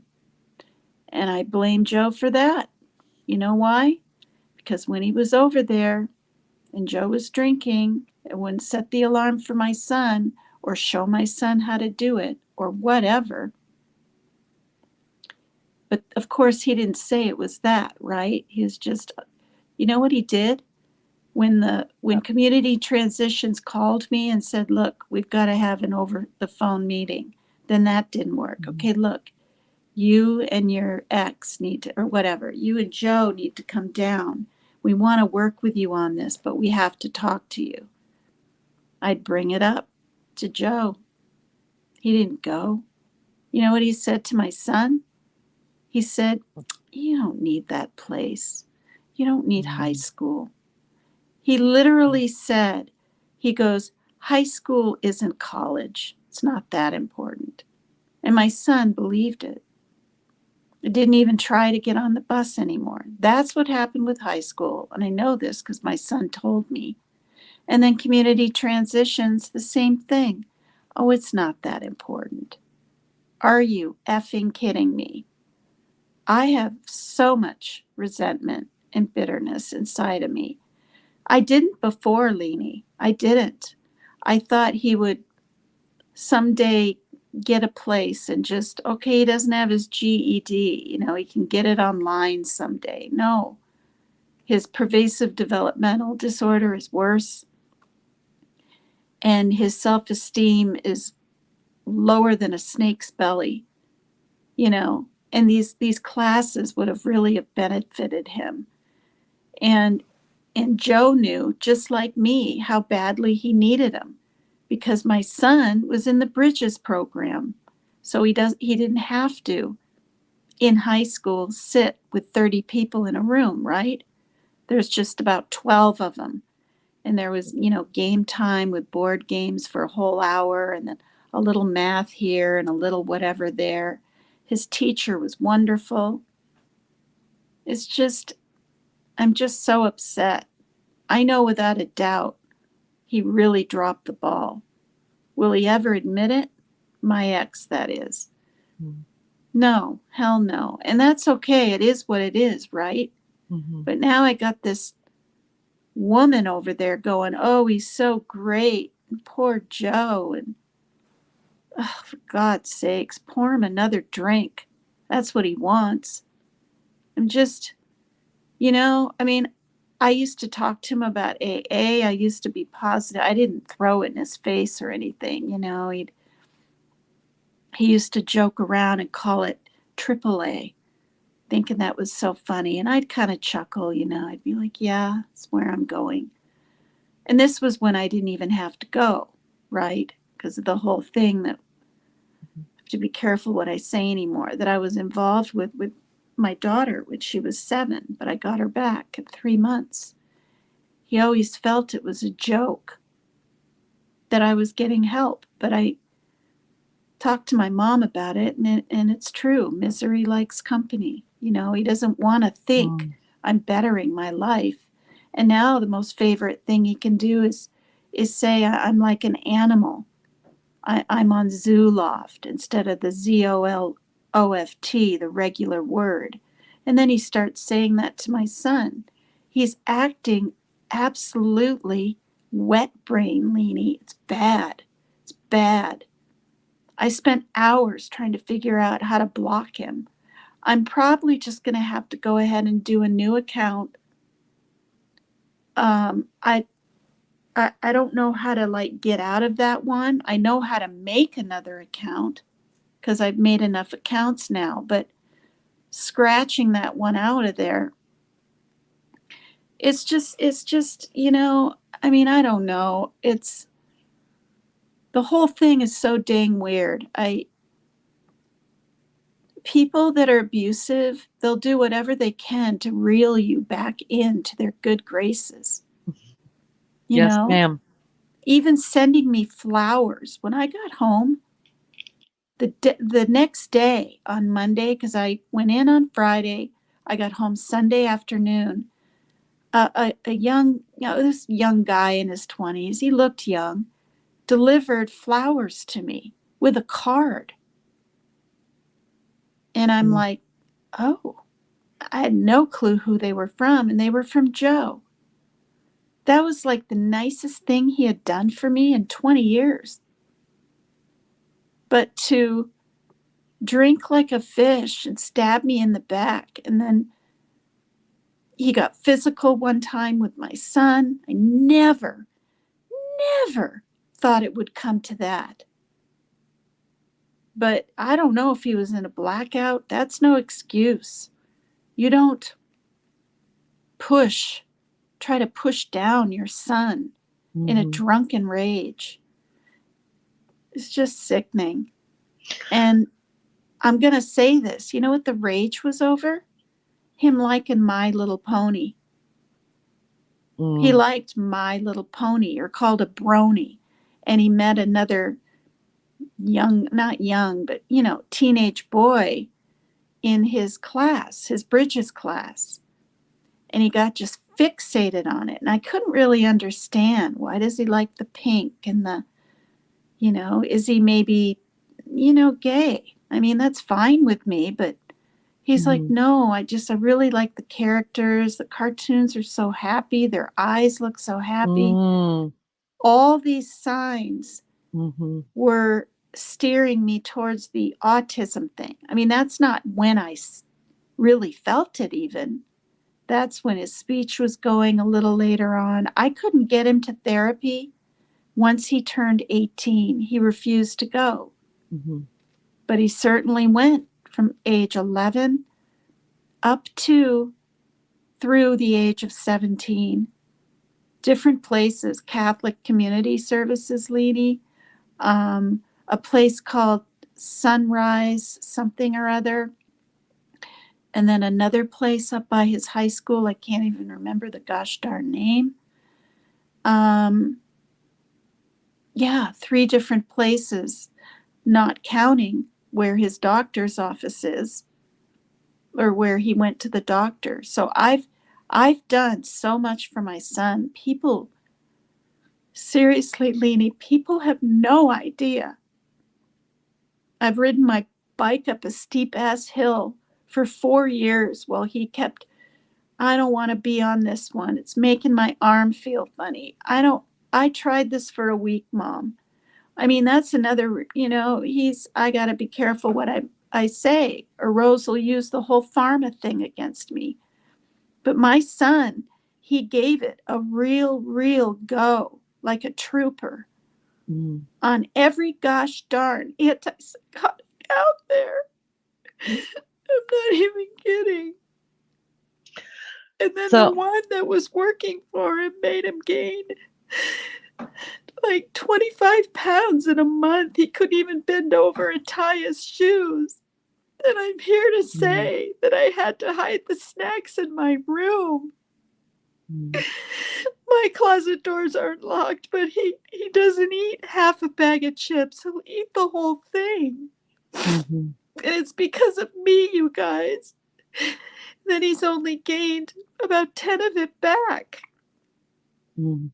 Now, it took him a year and a half to gain it all back, actually. And he didn't want to do the keto again, and I didn't blame him. And when he did want to do it and he tried it, I didn't keep stuff from him, you guys. When we had a pie on Thanksgiving, I didn't even give him a sliver and give my daughter a regular size. We all had the same. You know, is it worth it to deprive your child when they can get right back on the keto, even though your body takes roughly 2 to 3 days to get back into the ketosis? I mean, his body was starved of sugar, but it worked for him because a carrot has sugar in it, and he won't eat carrots. He won't, because he got one a little bit stuck, like, I don't know, 8 years ago. And it wasn't really stuck, but it kind of was, right? This Mhm. is what I mean. It's like, and so and he won't eat a potato, right? Mm, And he doesn't eat gravy, so he doesn't want mashed, and this is the first year he was willing to have a baked potato with butter. He doesn't do sour cream and bacon bits and make it all yummy. His mhm. tacos are just cheese on it. That's fine with me. But what I'm saying is, our biggest problems, challenges, and even verbal fights or arguments, I should say, are over gosh darn food, not money, not where he's living, not what med he's on or what he wants to try or anything. Tina, give me Nothing. just a second here. Yeah. I'm watching what's in, and just hold your tongue a minute, Tina. Okay. Um, I'm watching what's happening here in chat, and I've said nothing um, because I don't feel like anybody's been attacking uh, Tina at all. Tina's not, has not, is not coming up here talking about Team Rose at all. She's talking about her situation, her home life, whatever. Yeah. Yeah. And so I'm just going to say right here, Max, as far as hearing from Joe on my channel in the intermission, no, it won't happen because see, what we could do is I could get a hold of your wife, Max, everything you've told us, right? Now here's where the hate comes and here's where I lose half my subs, but I'm going to say it. So, Max, what I can do is I can get in touch with your wife, you see, and I can ask her to come on here because all I've ever heard is your own story about your wife. That's all we've all heard. So we can get her on here and hear her story, hear her side of the story. Let's see. We can call up my ex-husband. We can get him on here because that's all we've ever heard is Leanie's story about it. Let's see who else is here. Team Rose, we can go ahead and call your sisters and brother and get them up here because that's all we've ever heard is your side of the story. Let's see. Southern Comfort, whoever you're talking about, we can get them on up here. It's bullshit. It's complete bullshit. You don't bring people from offline online so we could get their side of the story because it's none of our fucking business. It's none of our fucking business. So we don't need their side of the story. We don't need anybody's side of the story. You don't need my fucking ex-husband's side of the story. I don't need your people's side, your other people's side of the story. I'm friends with you. I'm friend. So all I care about is your side of the story. That's it. So no, we don't need to hear from other people that aren't even on fucking online. They have nothing. I'm not friends with anybody's other halves or family members offline. I'm friends with you. I'm friends with you. I care about you. And if all I ever hear is your side of the story, that's all I care about anyways. I'm just trying to help you through that. I'm trying to get you to help me through what I'm going through. That's it. So no, you're not going to get whoever story Joe, whatever the hell his name is, on my channel. It's not going to happen. I'm not going to. I would never bring uh, line. Let's just put it this way. Mission asked. I saw it in chat, but I am not going to um, recognize it out loud to him that all I've heard is Rose's side of the story, and I blocked him because of Rose's side of the story. I don't fucking care to hear Mission's side of the story because I'm not friends with Mission. I'm not friends with Lionel. They can go shove it up their asses for all I care. I'm friends with Rose. So if Rose says, Leanie, this person hurts me, Leanie, and not just hurts me, this person has totally turned my life around. I am in so much pain from this. I can't think, then I don't fucking need to know the other story. So I let him go, right? It's no big deal. Even if Rose and Lionel and Rose and Mission ever make up, do you think I'm ever going to allow Mission and Lionel here? Nope, not happening. Not my friends. Rose is my friends. She's the only story I give a fuck about in that relationship. I don't give a fuck about Joe's story. in this relationship. I don't know him, don't care to know him. Tina's my friend. That's who I give a fuck about. So that's how I'm going. That's how Leanie's going with all this. I have not Thank you. gone to Rose's channel and seen anything that's going on between Rose and Tina because I love them both. I have not gone to Tina's channel when she's talking about Rose. I'm not listening to it. I'm just not doing it because I love them both and they're my friends. Anybody on the outside of their lives, I don't give a flying fuck about, and I'm not going to listen to it. So, Max, if you want to start your shit, you can go somewhere else and start shit over there because all I care about is Rose and Tina in this. Fuck everybody else. That's it. Yeah, That's all I got. So, Tina's not here talking about thank Rose, you. and Rose knows she can. If Rose wants to come up here right now and all three of us want to do this, we can do it. I'm all about it. I'm all about squashing this bullshit. Telling you know why? Do you know why this hurts? Do you know why this hurts? Do you know why this has run so deep? Tina, I'm going to tell you right now. Do you want to know why this has taken, I don't know how many days this has been going on? Because you guys are so close. That's why. People who say shit 6, like, now it's going say, on 7. okay, so say somebody like Ernie says, I fucking hate Leanie. I fucking hate her. Do you think I'm going to give a damn to give him the time of day? Or Nicolina or anybody else that I don't care about says all this vile shit about Leanie. And I'm not able to read all of the chat right now because I'm a little shitty, but I promise you before this is over, I'll get it all read. And believe me, I stand behind everything I say and I have no problem saying it. And I never wanted to do this, but I want people to understand where I'm at in this. So I don't give a damn, and you wouldn't give a damn if, uh, I don't know, whoever you don't care about out there. The reason why, Tina, this is so hurtful is because you two love each other. People who you don't love cannot hurt you. They can't. If you don't care about that person, they absolutely can't hurt you. You tell them to fuck off. You go on and do what you're going to do. It makes no difference. You're going to sleep at night. The one you're losing sleep over at night, and I can guarantee you, you're doing it and Rose is doing it because I try to go live in between you guys and you guys are offsetting and stuff. So it's been hard to find my place in there. And I'm not saying that to make you guys feel bad. You do your thing. I don't mind doing my thing. I'm good. But what I'm saying is, I know you both are losing sleep. And the reason why you're losing sleep and the reason why everything's been blown out just crazy is because you love each other and you're hurt. Let me say something in regards to that. For me, honestly, Leanie, that's not why I'm hurt. I'm Why are you hurt? hurt. I'm hurt because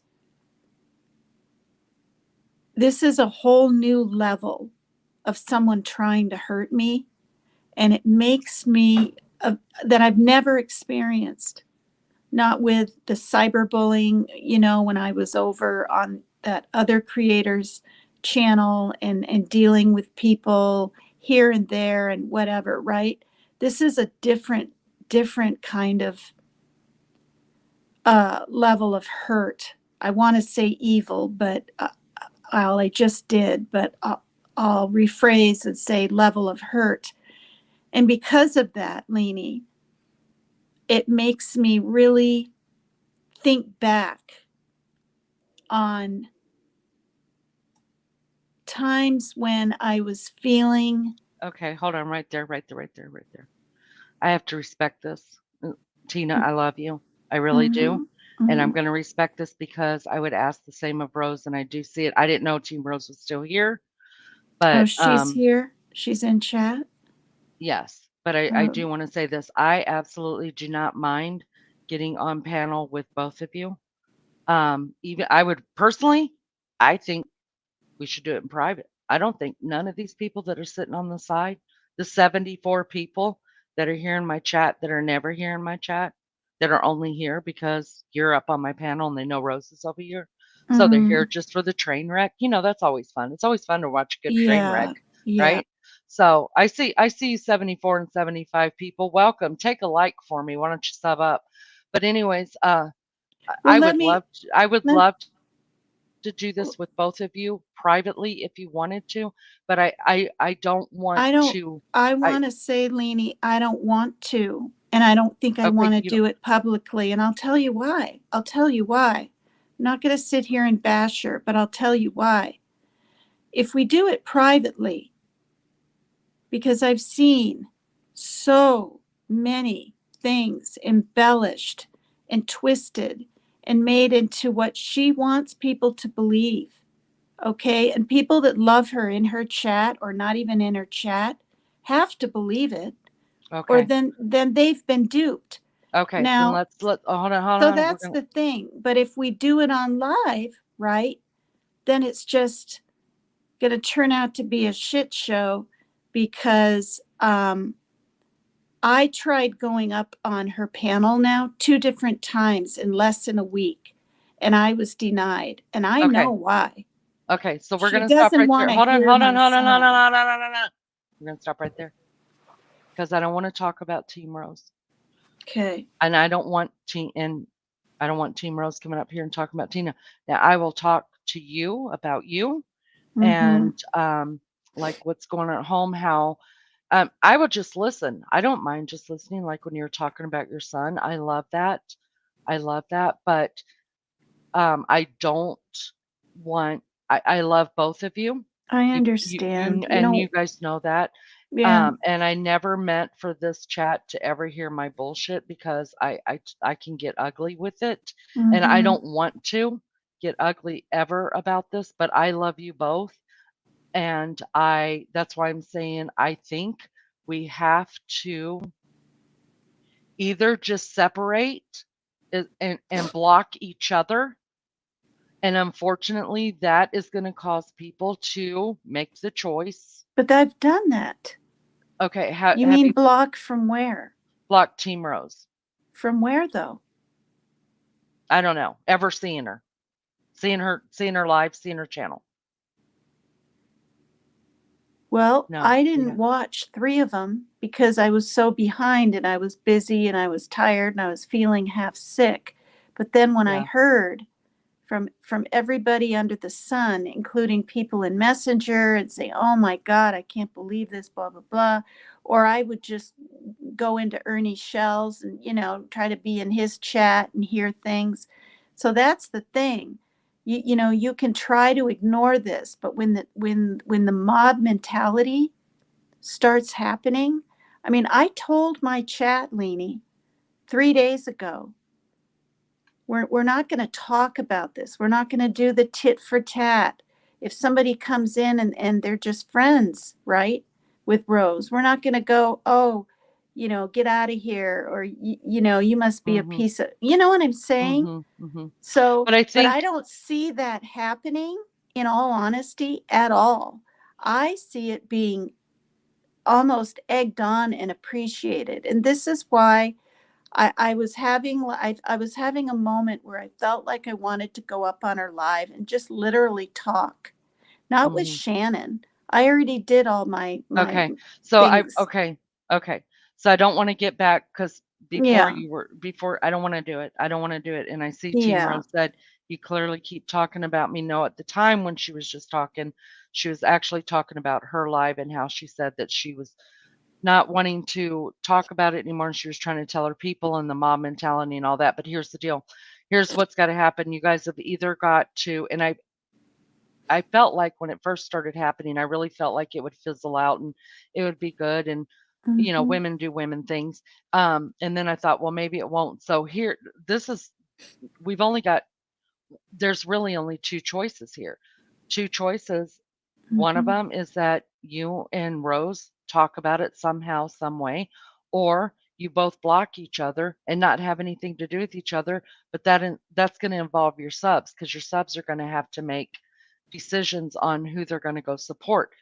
Let's be honest, that's already happened. Everybody, because Hmm. even at first, I was like, guys, we're not gonna. We're over here at Team Leany. We're not gonna, or my channel, we're not going to talk about them because I love them both and I don't want to hear it. I just don't. I quit going and listening to anybody's lives that were talking about this situation Mhm. because I don't want to be involved in it. I want to be able to love you both and get on your panels, and when everybody's having a good day, we'll talk about it and we'll talk about the daffodils and all the fun stuff and all that. And then when it gets heavy, then I just leave. It's no big deal to me, right? Mhm. That's what I was Yeah. hoping that could happen, but I don't think it can happen Mm-mm. because there are too many people that are hurt by it, and unfortunately, And a stirring lot the of us. pot, Leanie, and stirring the Sure. pot. Sure, but that's what people do, right? That's the Right, truth. right. I mean, That's if YouTube. Yeah, if I know. if and it's not just YouTube, it's in real life. So say I'm pissed off at one of my kids and I go tell another kid, I'm pissed off at your brother. Like he's pissing me off, he's doing this and that and the other. Well, that person's gonna be on my side. Okay, you're pissing off mom, blah blah blah. And then they then when they're around their brother, they're like, mom's being a bitch or whatever. So then they're stuck in the middle. Whose side am I supposed to take? My mother's or my brother's? It's the same thing Right. in real life. So But it's the best different. thing to It is do, very different when you've got strangers and people you know, and we're talking about thousands of people in the long run watching your videos and hers. It's there's really I hear what you're saying, Leanie, and I'm not trying to be rude right now, but there's no comparison to the internet. There just isn't. It's so well, you're outrageous. honey, you're right about that. You're right. There's no comparison, and here's why there's no comparison. Because all these names that I'm seeing on the side here that are flowing, we're Mhm. all just fucking names on a screen. Right. We're all so they're part of the negotiables. That's what I was just talking about. That everybody in your real life, the real life, those are non-negotiables. All Mhm. these names that are scrolling the screen right now, even me, my stupid name up there is a non-negotiable in your life. I mean, it's a negotiable. So if I cause you grief in your real life that's keeping you up at night, that's causing you more struggle and more terror and more disdain, then kick me out of your life. So there's the difference in YouTube and in real life is that it shouldn't be hard at all to look at my name and say block because I'm nobody. I'm just a name on a freaking screen. Do you understand? Yeah. So this should be, I don't understand why it's so hard. If you don't like me, anybody, if you don't like me, you don't like my content, unsubscribe, block me from ever seeing me anywhere on the internet. It's very simple. It's so easy. But people don't want to do it because, first, they're being talked about. So there's always that curiosity and always feeling like you've got to stand up for yourself. B, everybody likes the train wreck, whether we admit it or not. I'll admit it. I'll drive past the train wreck, slow down, and sit there and watch for a minute. Then I've had enough because my spirit doesn't like it. Um, so, but we do have choices. We're just people. We're just names on a screen. None of us have anything to do with our real lives. So block them. Get away from it.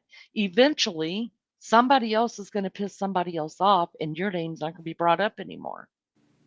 And that's the thing about YouTube is it's so big.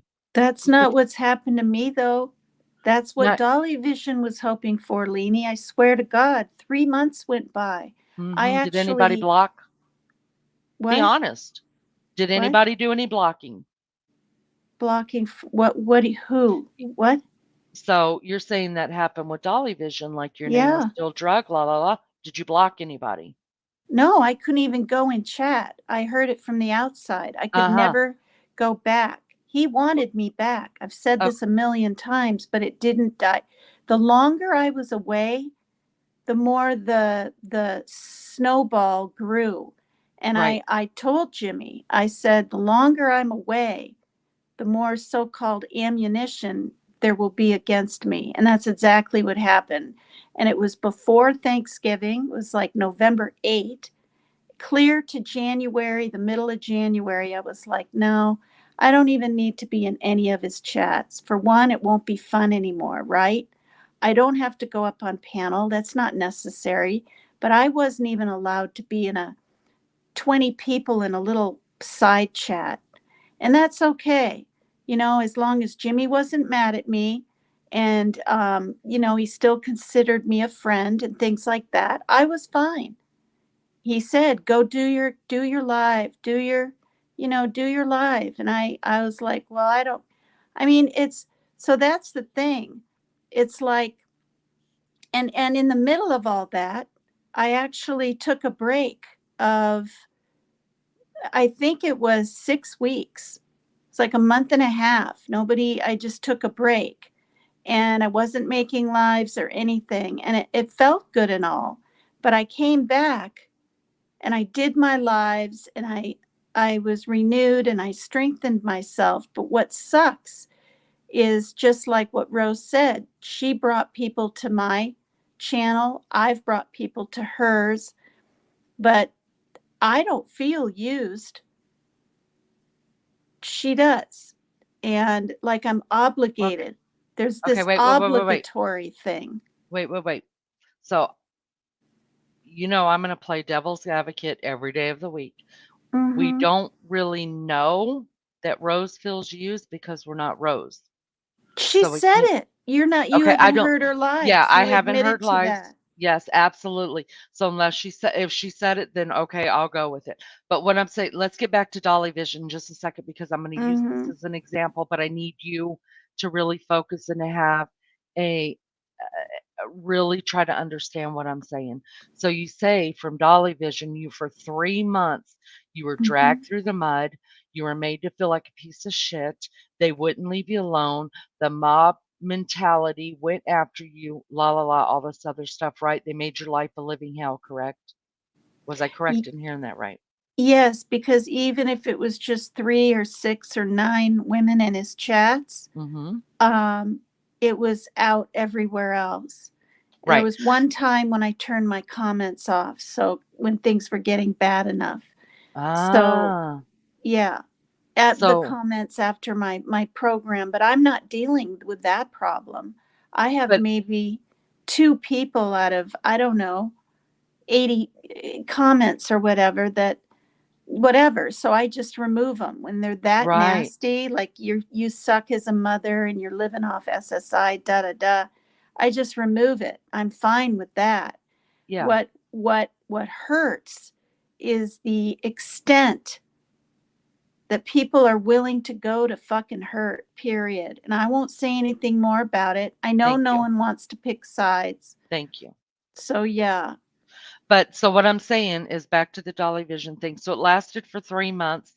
You learned to Mhm. swerve. You either swerved, you blocked, you swerved, you blocked, you did all that. You came out on Mhm. top. You were having great lives. I mean, that's when I joined. Like, I watched you for 2 months before I ever said a word to you. I was just like digging it, watched it on the big screen every night, looked forward to you coming on. You were fun. You were just honest. I appreciated it. So you got through the Dolly Vision, you came out I feel like you came out on top. You were growing, you got subs, you found your niche, you found what you really like to do. And then now Mhm. we're in another, bad place, which we're all going to go through, right? Life is about ebb and flow and ups and downs and valleys and peaks and stuff like that. So now we're back into the valley. So what we got to do is the same thing we were doing before. We can't control anybody else's actions no matter what we do, especially when we're just names on a screen. You can't walk up to the person, punch them in the face, or tell them to go fuck off, or kick them in the nuts, or anything else that we want to do, scream and yell in their faces. We can't do that. The only protection, the only way we can protect ourselves from things we don't want in our lives, in our space, within our within our homes, bringing into our homes, bringing into our lives, into our hearts, into our ears, which goes into our brain, which goes into our heart. All that. The only way we have, the only defense we have is blocking, not attending. If somebody's screenshotting something and put it into your chat or into your side messages or whatever and says you won't believe what this person's saying about you, Protect your peace, Tina. Stand up and say, look, I love you and I appreciate you loving me, but that's doing me more damage than it's doing me good. And it is a negotiable, and I choose not to listen to it anymore. So, unless you can bring something to the table, something to me that is good, that is worth listening to, that brings me peace and keeps me in a place of joy, then I love you, but I cannot do it. I can't do it. You have to Right. And protect I your own thought peace. for 6 days that I could. I was strong, and then I was weak, and I was angry in the beginning and everything. Mhm. And let me say this, and then I'll hop down and she can come up and whatever, and I'll go to bed because it's 3:45. But this is the thing. My friends, and I won't say names, but they're Mm-mm. co-signing this rhetoric and Mm-mm. going after my ex. And what I don't like is that people that have professed for over a year to be my friend sit idly by in fucking chats. I don't care if they're mods, okay? But when there's nothing but hatred, every single word, I even said to this person, I won't say who, I said, look, I know we can't control people's emotions and they might be talking about whatever, and then all of a sudden I might come up. Okay? But when it's blatant in my face and not nice, and you're sitting over there co-signing, right? It's just wrong. And so Somebody I'm block Jesus learning Christ, please. Somebody block that person. Thank you. I'm Keep learning what going. loyalty is and isn't. And that's where I'm going to go with that, because what I've learned is that so many people would rather save face and be in a community, right? No matter what, whether it's good, bad, or in Okay. between, You know what they it need a is? place to belong. You're right, and there is a lot of people who are sucking up to you. I've seen it before I stopped watching. I'm gonna be truthful. I don't think I've watched anything in 2 or 3 days since the last time I came up on your panel. That's the last time I was in anybody's stuff because Mm-hmm. just I'm protecting my own peace here. I got a sick dog. I got things going on my YouTube is not my real life. YouTube is my therapy. So Yeah. that's just what it is. But here's the deal. There are people out there. I've seen them, and they go and they talk shit about Rose on yours, and they go and talk shit about you on Rose's. And what I see are weak people, weak fucks. That's what I see. And I've seen them come into my chat. And I don't Mm-hmm. say, I greet them and I try to be kind to everybody. But if you go and you pay attention, you can see exactly they need to be accepted. You're exactly right. And that's why it's not, listen, everybody listen to me. All you 87 people who don't give a damn about being here for me, you just give a damn about seeing the train wreck. That's cool. Whatever. We'll go ahead and do it. But I'm telling you right now that if you're in Rose's chat talking about Tina and then you're in Tina's chat talking about Rose, all you're doing is perpetrating this thing. You're not getting on Tina's good side and you're not getting on Rose's good side because believe you me, they're seeing your names do both and you're losing respect and you're losing it quick because one or way or the other, this is going to work out. They're either going to block each other, move along, uh, and go separate ways, and this will end, or they're going to become friends again and they're going to love again and learn again. And guess what's going to happen?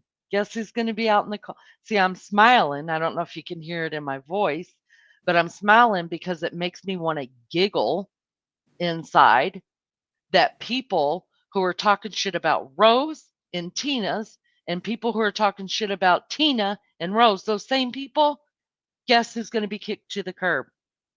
Because we're watching. We can see your name talking shit about everybody just to be accepted in that chat. We're watching. So, whichever way Rose and Tina take this, and it's going to be however they take it, that's the way what we're going to have. That's what us as subscribers to their channel, whatever way they take it, you're going to be the one sitting on the fence. And then if you decide, hey, I'll just run on over to Tina's, do you think Tina's going to accept you? No, because she watched the shit you said to her about on roses. When you run over to Rose, do you think Rose is going to sit there and say, "Yeah, come on up on my panel. Hey, thanks for the." No, because she's already watched her name drug in Tina's chat. So, what I would do is shut the fuck up. That's what I would do. Tell them both you love them. Well, and How about that? accept How the about we just outcome, say, accept the and just fact of exactly, whatever and I stay out of it. decide or Rose decides. And it may not be the same direction that she wants or I want or I wanted or anything. The chat and society need to frickin' accept it. And also think about how Leanie was very passionate in saying how she doesn't go after exes and brothers and sisters and people who don't even matter. If anyone really gives a shit that Leanie feels the way I do, how come other people don't stand up to it? Uh, Before I go down, I want to ask this. What is too much? What is hitting below the belt? What? What? Me having a stroke? Her having a stroke out of the damn blue? She thinks she never will. You never damn well know. It's a silent killer All of right, women. yeah, I'm just saying. I'm yeah. just saying, I know. seriously. Or is someone going to unalive themselves? I'm not.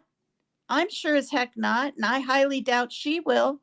But I have women literally not sniffling. We're talking crying. They're so upset because either A, they divulged information to different people and they're scared now. This shit will happen to them if they leave a chat or leave a creator's thing. I have people bawling, worried about me. And no matter what No, I I'm not going to say, lose control. no, I'm saying I'm I watching. said to these people, I'm okay. But they don't believe it. You know why? They're not. I I'm know. used to I this. They're not. So this affects everybody. And anybody that can go after my animals or my ex or my son or anything, shame on you. Thank you, Leanie, okay. so much. I'm going to hop down. You're I welcome. love you very All much. right. Thank you. I love you Thank very you. much. I love you too. I Bye love you too. bye. Bye. Please don't co sign going after people's exes, anybody, anymore, or this will never fucking end. But that's the thing, Leanie. They don't want it to end. They don't want it to end. I do. Rose, I want this to end. But I'm telling you right now, you haven't acted like you do. That was a low blow I just said, but it's fucking facts, Leanie. It's facts. Maybe you can talk to her, convince her to leave me alone and be accepting of my choices. Thank All you. right. Love you. Love you. Uh, I really, first of all, I need about 4 cigarettes. Um, no, I don't feel like I lost control of that at all. I think when talking about feelings, whether Rose is up here or Tina's up there, there's going to be things that are said that are their feelings, when the other one's going to think that they are talking about them, when in fact they are, because it's a problem between the two. I absolutely will give Tina. Um, no, Lizzo, please don't be sorry to me. Look, you guys, listen. This is what I want to say. I don't want anybody feeling sorry for me. I I I wanted Tina to come up here. I want Rose to come up here. I do. I do. And I know Rose is passionate too, and she'll start going in certain ways, and I'll let her talk for a little while and then we'll bring it back, you know. Um but do not feel sorry for me. I have not I don't feel bad for me. I don't feel bad at all. You know what I feel bad about? That I can't help more. And you know what I do feel bad about? Is that, you know, you guys saw a part of me that I can be. It could get worse. It could get a lot worse. I'm telling you, I could cuss like a sailor. I could fight like a Marine. Um, And that's really why I started my channel, you guys. And that's really why I say and I do the things that I do because I'm a work in progress too, right? I'm a work in progress too. So don't feel bad for me at all. I'm human. And I would like to give Rose the opportunity to come up. I know she's very upset. And uh, I love Rose. I love Tina. 100%. I do. And if anybody wants to listen, 92 people. Wow, wow. How many likes do I have? 92 people. The only time I ever have 90 people in here, you guys, is either when Rose or Tina are up on my panel. Oh, it's 89 now. So people might be feeling a little guilty. But the only time I ever have 89 people up on in the naked bushes is because they're hoping to see fireworks go down between Tina and Rose. So there's that.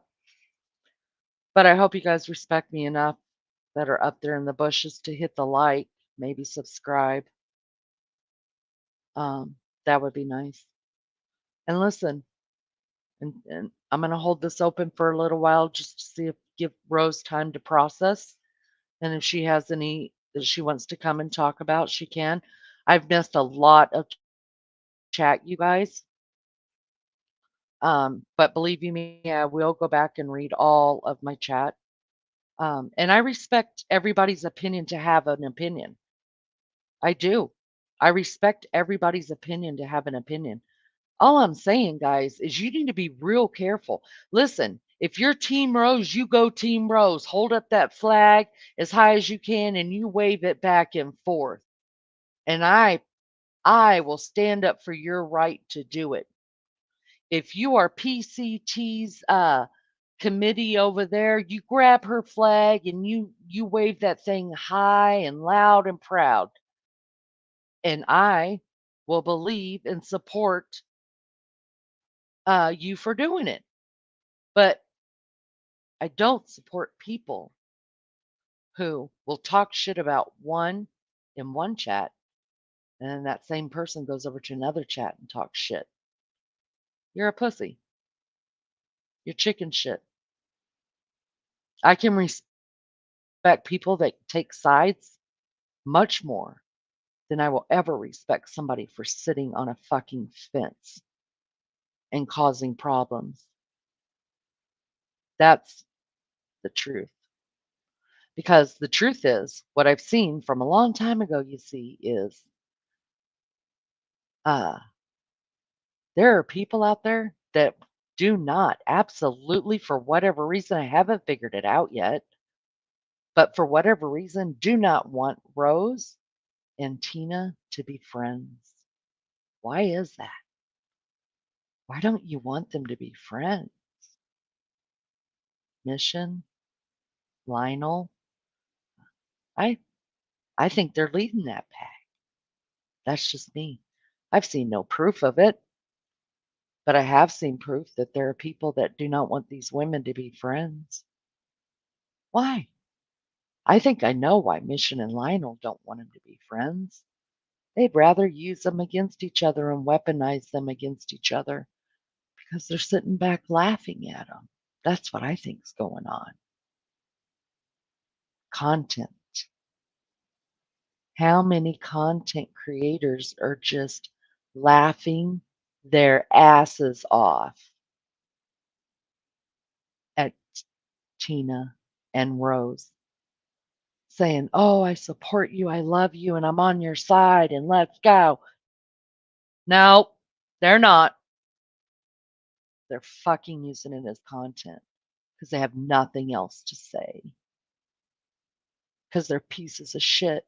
Because the people that come into their chats, all they want to see are train wrecks. And they've run out of people over on their side of the street to drag through the mud. So let's just go on over here where everybody was getting along and everybody was having a damn good time, and let's fuck it up. And not only will we fuck it up and cause division, we'll bring it back to our side of the street, use it as content, and make money off of it. How about we do that? Pay attention. The people who are streaming Rose and Tina are people who are monetized. Just go pick like 3 or 4 different uh, lives they've done, or shorts, or uh, videos that they've done with Team Rose and Tina in them, and look at how many likes they got and how many people sat there. And then just go pick one from some stupid ass person that they were picking on over at their side of the street. See how many likes and how many people were sitting in that one.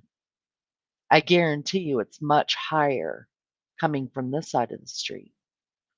Why? Fresh blood. Everybody already knows over there about all their drama and their bullshit and everything that's going on over there. They already know. They've already doxed each other. Everybody knows everybody's criminal records. Everybody knows what everybody's family's doing for a living and what they're not doing, where they live, what they drive. They already know that. Now it's time to come right on over here. Fresh blood, more money, more drama, more subs,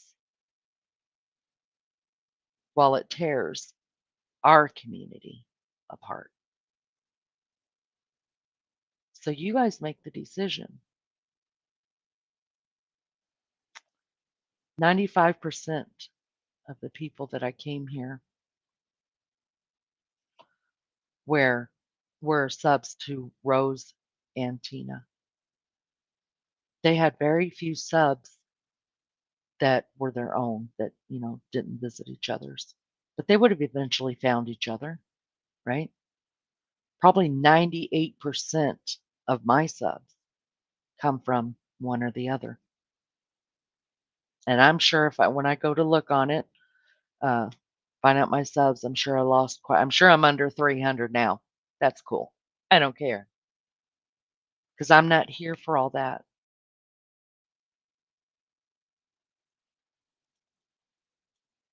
So I think the best thing to do is tell them you both love them. Don't talk shit in each other's. They don't need that. They don't need. Listen, Tina can Tina can hold her own. She can sit on her panel. She don't need anybody up there. She can go at Rose or anybody else all by herself. She doesn't need you egging it on to make it any better. It's going to be good, I promise you. Rose doesn't need anybody in her chat egging her on. She can hold her own. It's going to be good content, I promise you. See, these women are women. They're not new to this. They know how to hold their own. They know how to fight. They know how to make up. They don't need you. But if you choose to take a side, draw the line, take the side, and then stay out of the other person's chat. Quit being a bugaboo. Get your information from the person that you support. That's all you need. Quit being a bugaboo. Don't go in each other's chat and don't go into other people's chats and cause them more grief. They don't need it. Believe me, they're grieving themselves. That's why it's lasted this long. That's why. That's why it's cut this deep. That's why subs are hurting and not knowing what the hell to do, because there's love involved here. When there's no love, you get the middle finger, a kick in the ass, and you're on the way. You don't give a damn. But when love is involved, there's no telling how long you're going to hold grudges. You're going to hold grudges. You're going to talk about it at every turn. Every flip of the shoe is going to remind you at how you've been hurt. And it's what you deal with that pain as to how it's going to come back out, because it will come back out. Told you guys a long time ago. A mental scar is worse by a billion times than a physical scar. So, you want to take sides? Take your sides. Draw the line, take your sides. But these two women absolutely do not need you talking shit too on either side. They got it. They're professionals. They're professional. They got this. Believe me. Before I quit listening to it, I listened to them both. I was like, damn, you guys are good. All right, let's go. Put them in a rink. Let's do it. This is going to be good. Pay per view. That's how good they are. Pay per view. They don't need you. They don't need me. And that's why I don't go in, because I love them both.